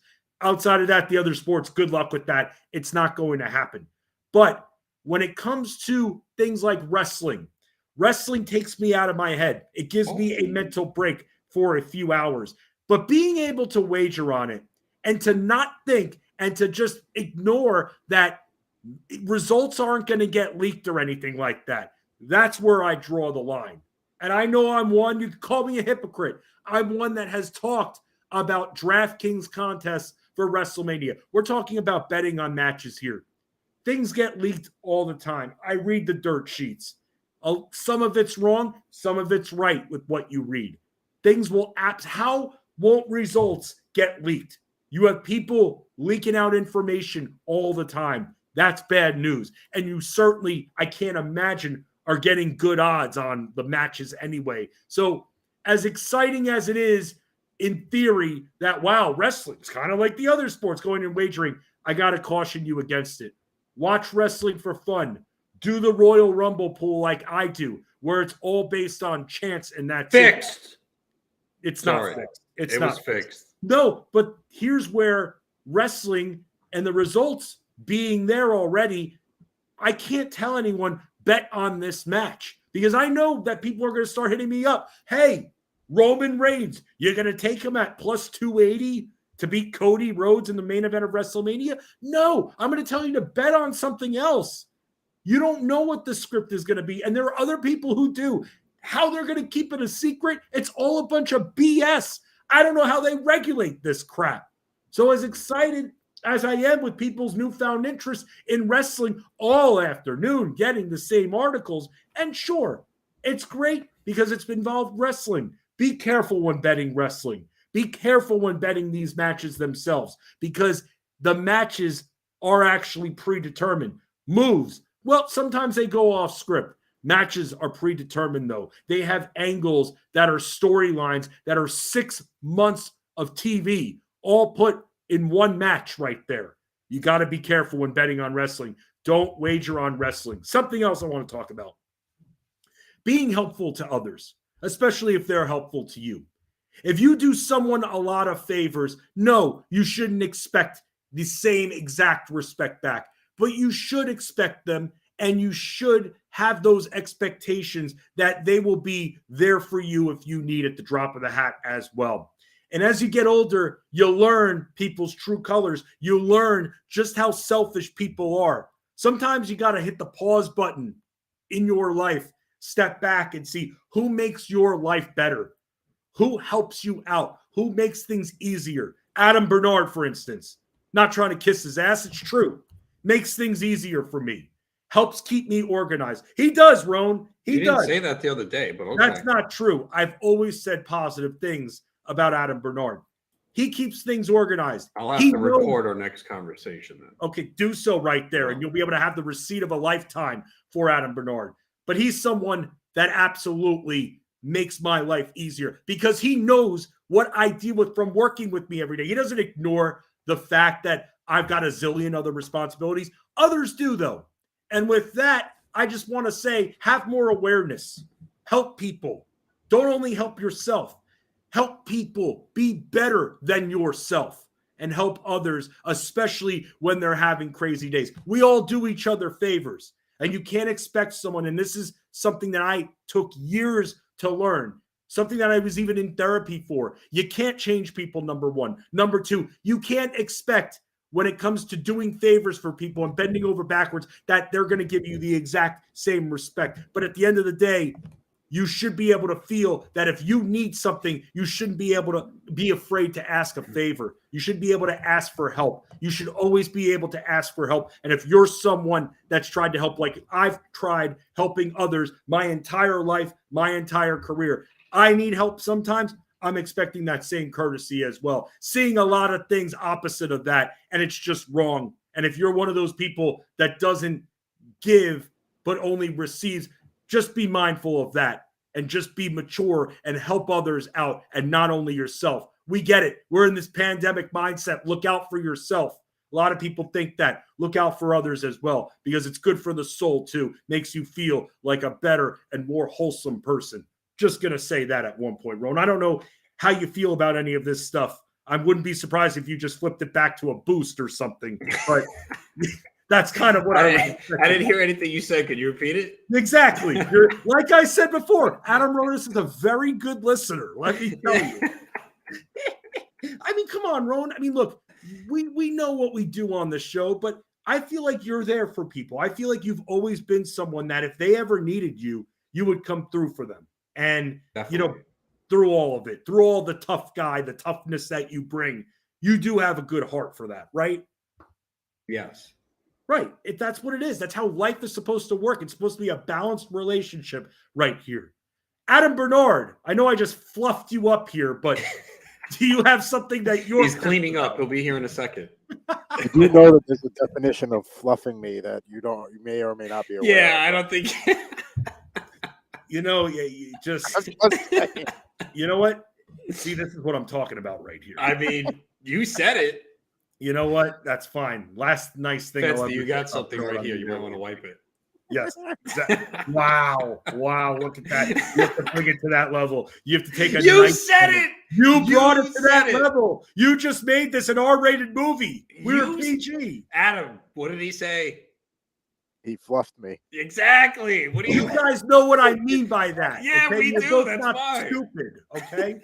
I appreciate the kind words, Fensty. You guys are both, yeah, right. Okay.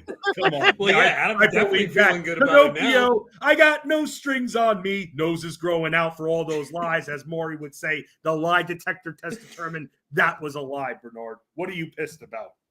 I got two quick things here. First of all, and I'm sure this happens when, for you guys with NBA on TNT, but they have 3 games in the NHL tonight, and the 2 worst ones are on TNT. And I'm not just like bad games, but the second worst team in the NHL, the Blackhawks, taking on the Red Wings, who probably are not going to make the playoffs at this point. And then the nightcap is the Ducks and the Canucks. None of these teams were expected to be good before the season. How do you have this as your doubleheader in early to mid-March when people are finally starting to tune in to hockey? And a month before the playoffs, you have 2 matchups that have no bearing on the standings whatsoever. Stupid. That's my first complaint. Number 2, Woody Johnson. You put your brother in charge of the Jets for 4 years, and that actually made you look like a good owner by comparison. Willing to give you a second chance after, the ambassadorship ended with the previous president. And here you are meddling. and you pretty much told your football staff, don't go after Derek Carr. Don't be in on Derek Carr. I want to go on Rodgers. And as the owner of the team, that's right. But can somebody please provide me an example of an owner meddling in a team's day-to-day and it being successful? Ronis has been experiencing this for years with the Dallas Cowboys. It drives me up a wall when owners can't just leave the football people to make the football decisions. It pisses me off. Oh, that's something huge. And immediately the Knicks come to mind for me with James Dolan. Yeah. That's another one. Can't keep his beak out. And because of that, the Knicks franchise got hit pretty hard when they were essentially, because of Dolan, forced to trade a bunch of pieces for Carmelo Anthony. And this was a team that looked like they were about to contend. Amari Stoudemire was a contender for the MVP that year. And they could have signed Carmelo Anthony outright in the offseason on a very cheap deal. I'm talking 3 years, 60-something million. That's peanuts right now compared to the deals. But instead, because of Dolan, they traded multiple pieces. And they didn't really have a roster that could gel after that when you're trading half the team away. That's very good when it came to chemistry. That's because of James Dolan. Seen this before way too many times, Bernard. People need to stay in their lanes, not just in traffic, but in business as well, man. I completely agree on that, Ronan. Yeah, I mean, as we know, we talked about Derek Carr now going to be throwing for the Saints here. We'll have to see if the Jets end up trading for another aging veteran Packers quarterback. Deja vu. They've done this before, Rome. Yes, they have. Brett Favre. Yes, Brett Favre. Oh, Brett Favre. Remember John Madden, all he would go is Brett Favre there. Love me some John Madden. Not the Madden video games. Don't get it twisted. But John Madden, yes. Let's go to Isaiah Groves here. I think this is his debut with Pissed. Groves knows the rules, I hope already. The resource telling him that. Isaiah, what are you pissed about this week?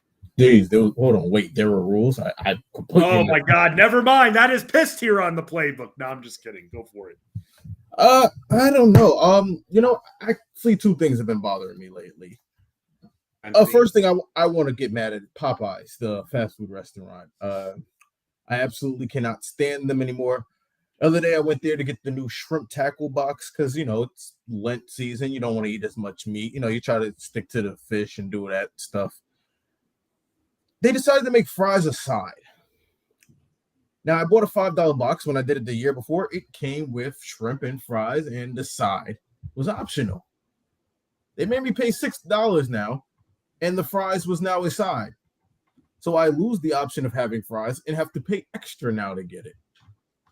So basically, you get shrimp and a biscuit for $6.99. Wow, that's it, huh? Inflation, man. That sucks. And fries are always included in that deal. What, Popeye stock down or something, Isaiah? I couldn't tell you. Must be a fry shortage somewhere. Fry shortage. It's just baffling to me. And I don't know. Secondly, and I hope this doesn't. I hate the Jets fan base right now. I just want to come out and say it's honestly the most moronic fan base in football. You're rooting for Aaron Rodgers to come be your quarterback while Lamar Jackson is sitting there needing a place to go. You have a team that's probably ready for him to come in and assert himself. And you're worried about what? Giving up your first 2-round picks or whatever in order to get the trade done? You could have 4 first-round picks in the next 5, in the next 4 or 3 years. The Jets won't get it right. I honestly am upset that Jet fans are not lobbying for Lamar Jackson, who's only lost 16 games in his career. A mere 16 games. I don't think you had a quarterback on your roster that's won 16 games. And this man has only lost 16 games. And yet they continue to chant for the hills. They want Aaron Rodgers. When this is the same story we've seen with Brett Favre. It's going to get you nothing. Maybe a playoff win, maybe a playoff appearance. Then Rodgers is out of it. And now you have a $39 million cap hit that's not helping you at all. I just think the Jets fan base, I hate them. I just wish they would just disappear. They literally have no common sense when it comes to making football decisions. I know he's mad at the owner. I know Adam's mad at the owner, but the fans are no better. Listen, I would just like to establish myself as one of the Jet fans that's not in that fan base, and that is reasonable. And I completely agree with what you're saying. I think Rodgers is the nice, flashy addition that, he gets us to the playoffs, win a round or two. But, I don't know if he's – and I also don't know – like, that's the whole New York media and Rodgers, the way he is with the media now. I just think that's a recipe for disaster, too. That's just going to blow up in our face at some point this season. I'll say this here. I've been in, and Ronis knows this from day one. I wanted Jimmy Garoppolo as the Jets quarterback here. Familiarity with the coaching staff, can throw. They've got receivers here. Wondering when it comes to Lamar Jackson, what happens to the Garrett Wilsons of the world, if he's going to be able to hit him as much as he can here. We know that the guy can run. But, yeah, I hear you, man. Why go with Aaron Rodgers, who's a zillion years old? I mean, winning a playoff round or two, does it bring them to the next step? Yes. But then you're constantly facing Father Time. How do you build a future when it comes to this team? So going through the draft, that's over. Hasn't worked out. You trade the draft picks if you can here. I mean, you could go and get Lamar Jackson, still very young. Go get him. You want to patchwork it together? Go get a Jimmy G. But the drama that Aaron Rodgers brings, as proven as he is, you don't really know what you're going to get. Didn't work out last time. I will say this, Brett Favre did get hurt during that season, and then he sucked, and the Jets were 8-3 at that point. And then he got hurt. He played injured, and he wasn't the same guy after that, and they barely won after that too. So, it's just something to think about. But Jets fans, are they very delusional? Yes. Did a lot of them start to think, could they go somewhere in the playoffs? Oh, my God. Well, let's make the playoffs first there. And it's partially because when you talk about loser franchises, the Jets are up there. The Jets are up there. So the bar is low, and they don't have anything else to really compare it to. 2009 and 2010, if you go back to those years, were they expected to go on the runs that they did? Maybe in 2010, not the first year when they beat the Chargers in the playoffs. The next year, went on a nice run once again there. Spent a lot of time making sure Darrelle Revis was there.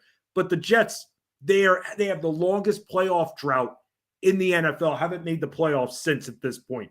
Same old Jets right there. So, Isaiah, I feel your frustration on that. And everybody's into the flash now, and a lot of new generation sports fans.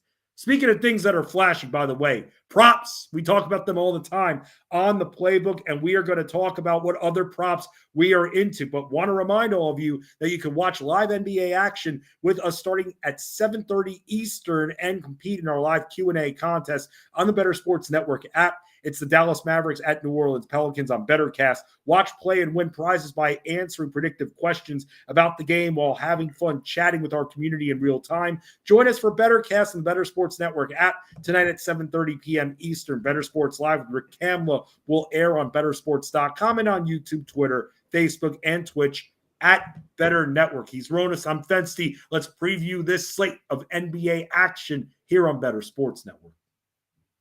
The Playbook with Bettor Sports Network. It's sports talk done better.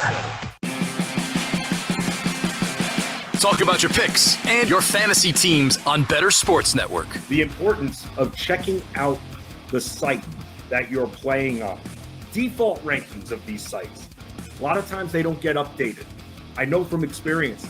I used to write default rankings for the BKC, the basketball version of the NFBC. I'd write these default rankings in June for the NBA, before the NBA draft, before free agency opened up. And guess what?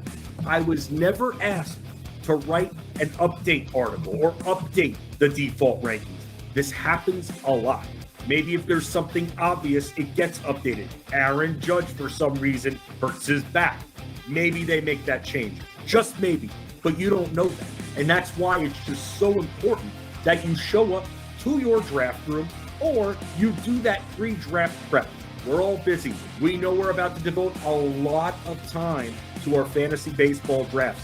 Why not spend the extra 20 to 25 minutes to invest properly in your team, to go and see which of those players are way down default rankings? They're going to be different on all of these sites, and you're going to be looking at them and going, maybe their analysts think a certain player who shouldn't be in the top 100, who should be maybe even not even the top 200, will be in that top 100. You got to check that out. You got to know where you're playing, just like you got to know your format when you sign up for the league. It's just so crucial, and people just skip right over it.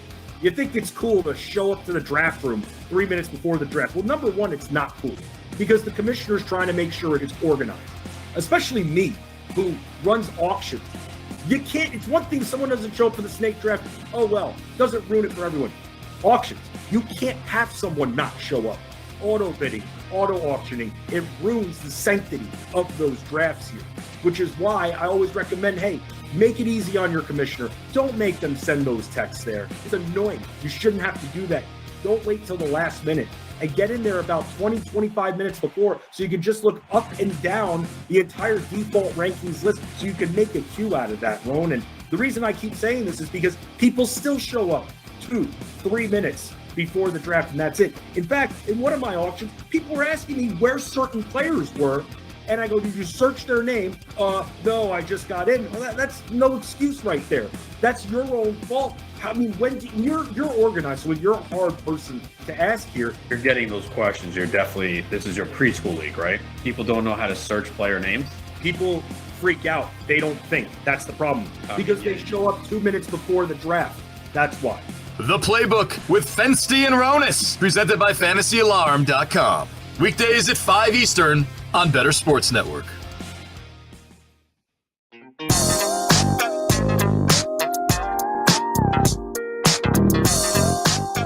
Long pass, Kyrie made a tough catch in the corner, puts it down, slithers through traffic on the dribble, and rises and hits a free throw line, Jay. I think our championship aspirations are really close, but honestly, we got to take it one day at a time. I would love to look in the future. I would love to be in the future, but I got to control the present moment and just be there for my guys as much as they are there for me. So it's a collective team effort, and I'm glad that we could shake some things up. Make bets and follow your fantasy team while you buy, sell, and trade collectibles in real time, only on Bettor Sports Network. Kyrie Irving believes a few things that are interesting. Number one, the world is flat. Number two, that the Mavs have a chance to win the NBA championship, as he just said that right there. By the way, that song coming in, very familiar. Is that from the Snoop Dogg Doggy Style album? Yes, it ain't no fun. Man. Nate Dogg, Corrupt, Warren G, and Snoop. Yeah, I immediately my mind just went to that album. The dog. Do you like the Doggy Style album as a whole? Yeah. It's cool. That the song "Pump Pump" is on there too, right? Is it on that one? I don't know if it's on that album. Yeah, I think it is. That's a good song too. I would also say that "Who Am I" is on that album. That's the main song from that album. I mean, Snoop, his own albums, I didn't feel were as great as the collaborations. Obviously, the Chronic 2001, but the Doggy Style album is still pretty solid. The rest of them, take them or leave them, at least to me. There, I think that Snoop's flow is one of the best in the history of this business here. Let's talk what we're looking at, Rome, when it comes to player props for tonight's NBA action. You did bring up, though, before we do that, you did bring up a piece of news before in our chat here that Ja Morant, even with the investigation being closed now from the league, he's going to miss at least another 4 games for the Memphis Grizzlies here, with Sacramento now taking over as the 2 seed. They need Ja Morant back. Those like Ronis with Tyus Jones, looks like you have a little bit more life on that Jones ceiling. Yeah, so it looks like, okay, so he'll miss at least tomorrow versus the Warriors, Saturday versus the Mavs, Monday versus the Mavs, Wednesday against the Heat, and then they have 2 more games that week. So I'll get at least 2 games of Tyus Jones starting next week. Hopefully it's 4. I mean, let me ask you. Plus, the way it's set up too right now, my opponent has Ja Morant. Ooh. So let me ask you this. For those that are playing in weekly lineup setting leagues, if you're thinking that Ja Morant has 2 games, you still put him in your lineup? You can't make this decision until Monday.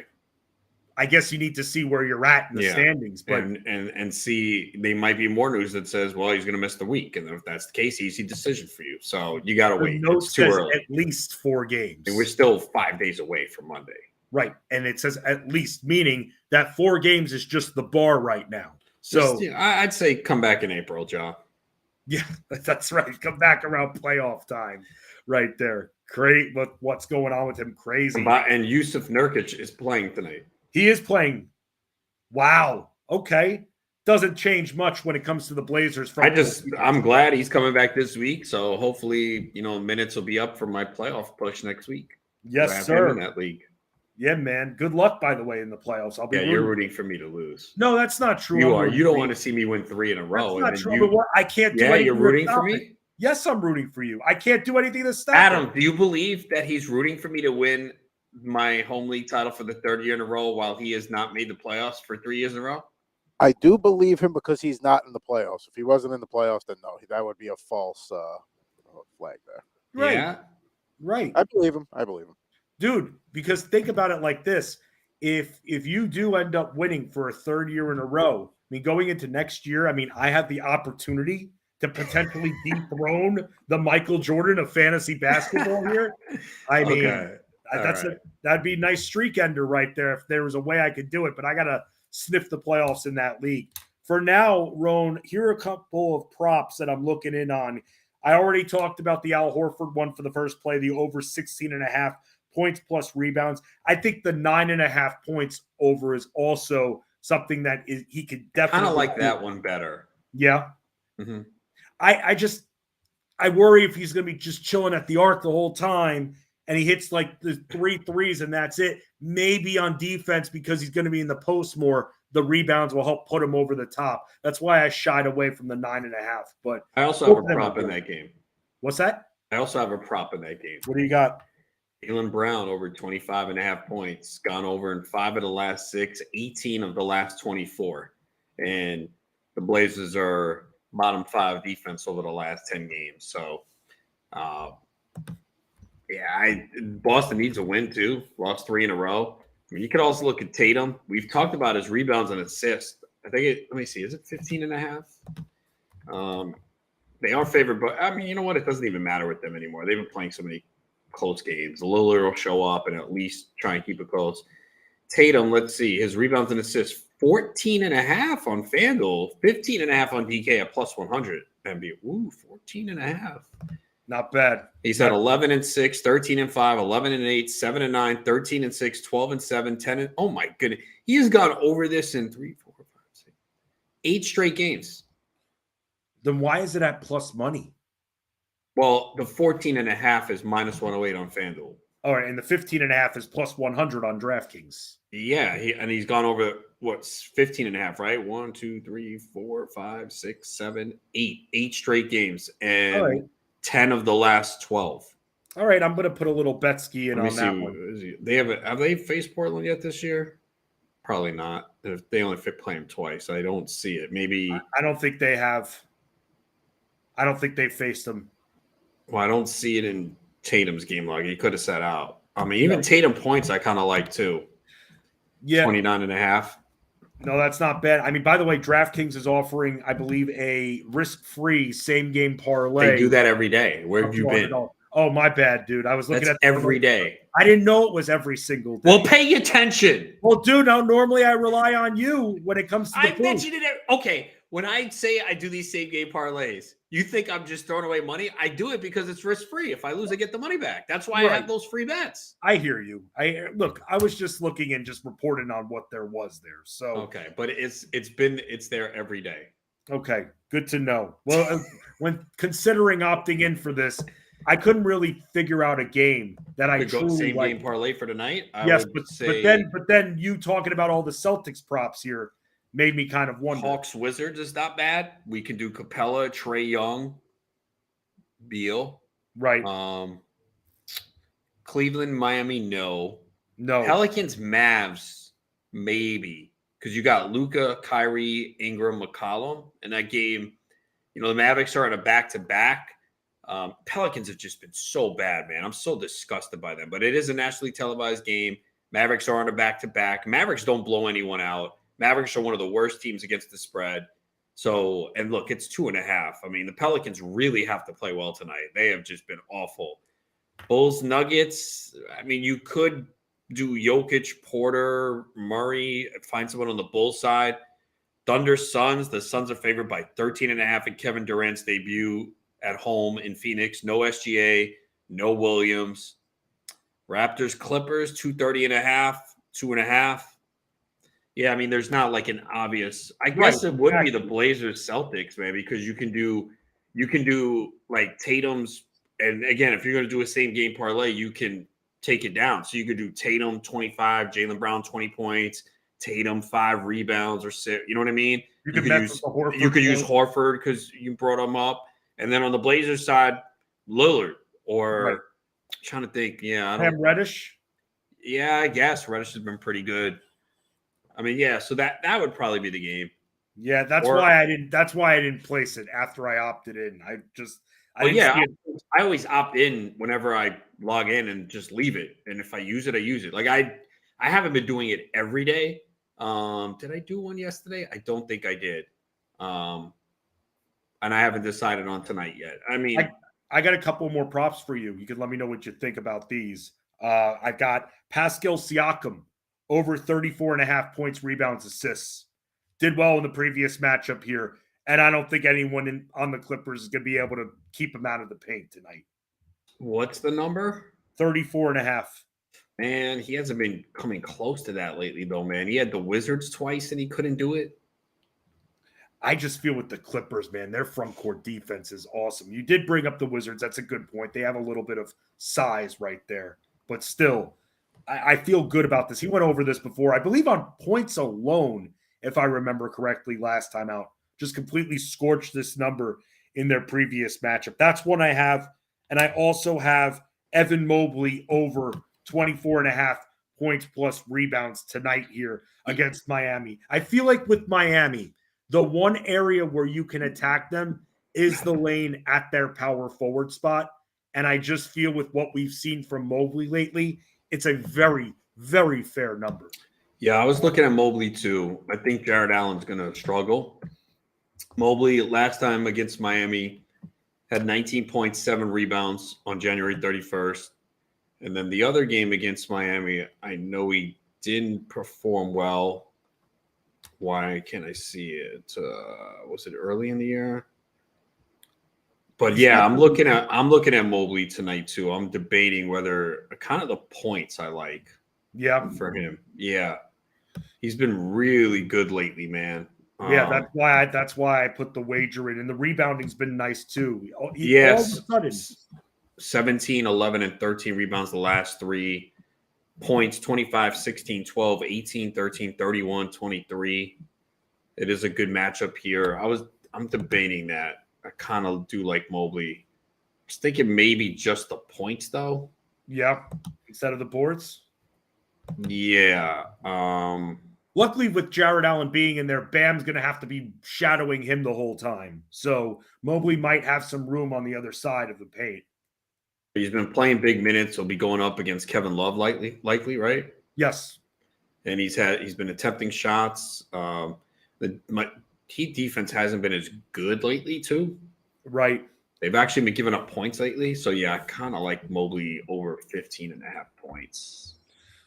So that's kind of what is it still 15.5 or did it move? Because let me see where it's at right now.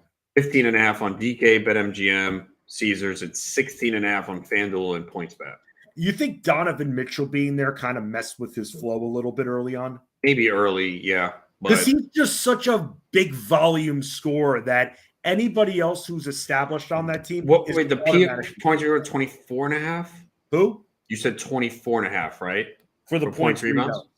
Yes. And he's gone over in 4 straight and 6 of the last 8. Yep. By the way, we're also getting notes here, and I know I keep mentioning this. I don't know what's up with Andrew Wiggins, bro, but we're talking weeks on the bench, and he's still out again. And I just don't know what's going on with him. So thank you very much, AB, for that here. When looking at the Warriors, by the way, fighting for positioning and trying to avoid the play-in tournament, Golden State. They're a joke. They've treated the season like a joke. That's what happens. They shot themselves in the foot early on. They took the beginning of the season for granted. I hope the rest of the league saw that and knows not to do that. You can't do that. You can't take the beginning of the season for granted. It crushed them, man. You know who's in a good spot tonight too? Trae Young. He is at 25.5 points. That's not bad. In this matchup. Where are his threes at? Nah, I got a 3 prop, but it's juiced up. Kevin Durant over 1.5 threes, minus 150. Oh, that's good. That'll be. He's had at least 2 threes in every game since he came back, and it's his first home game. The minutes shouldn't be an issue. I mean, look, I want to play Durant and Booker props. It's just, is this game going to stay close? That's the problem. Yeah. I don't think so. Without SGA, no. I don't foresee that. Would you? Nah. You could play the Durant straight up, 3-pointers made, minus 150. Or what if you parlayed that with a Capella double-double? I mean, Durant's got to hit 2 threes tonight, right? Or you don't know. Okay. How about you parlay that with there's another guy I like tonight. Michael Porter, man. I thought about that too for the value video for DFS. And then I shied away because their midcourt is a little bit healthier now. Because Porter's had some games where Aaron Gordon was banged up, but they're all in. I noticed this the other day and I didn't bet it. His assist prop the other day was 2.5. Damn. He's gone over that. Like, this is his last 4 games of assists: 5, 0, 5, and 6. That's pretty good. Pretty good track record. Yeah, man, they have the thing is most of their starters do a lot. Like you have Jokic, Jamal Murray, Gordon, and Porter, and they're all doing well. Right. There's a reason this team sits at the top of the conference. How about this prop? I don't know what to do with it. Do you know what Nikola Jokic points prop is tonight? What do you think? Did you look? I didn't look, but what's your guess? Based on how you're reacting to it, I'm going to say 23.5. 21.5. Wow. He has gone under, though, in 4 of the last 5. I sit and wait. He's not scoring. He has, look at his shots from the field: 8, 10, 11, 21, 11, 13, 4, 9. This is the MVP that has had single-digit shots from the field in 3 of the last 7 games. And in the other games, 10, 11, 11, 13, 21. So it's hard to bet. He just is yeah, well, if you need me tonight, I'll score. If not, I'll just defer. It's the Bulls. They're not going to need him. Okay. Then there you have it. So it's a Michael Porter night, Jamal Murray. Between all of them, I mean, man, probably go Porter there.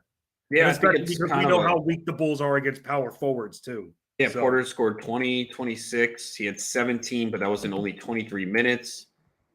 He's been on fire lately. And then before that, 17, 29, 5, 25, 22, 17. He faced Chicago one time this year, played 24 minutes, 31 points, 11 of 16 from the field, 6 threes. Damn, that's what he does, man. And he's been lighting up threes too. He's gone there at that arc. His prop is 2.5 threes. He's gone over in 3 of the last 4 and 6 of the last 8.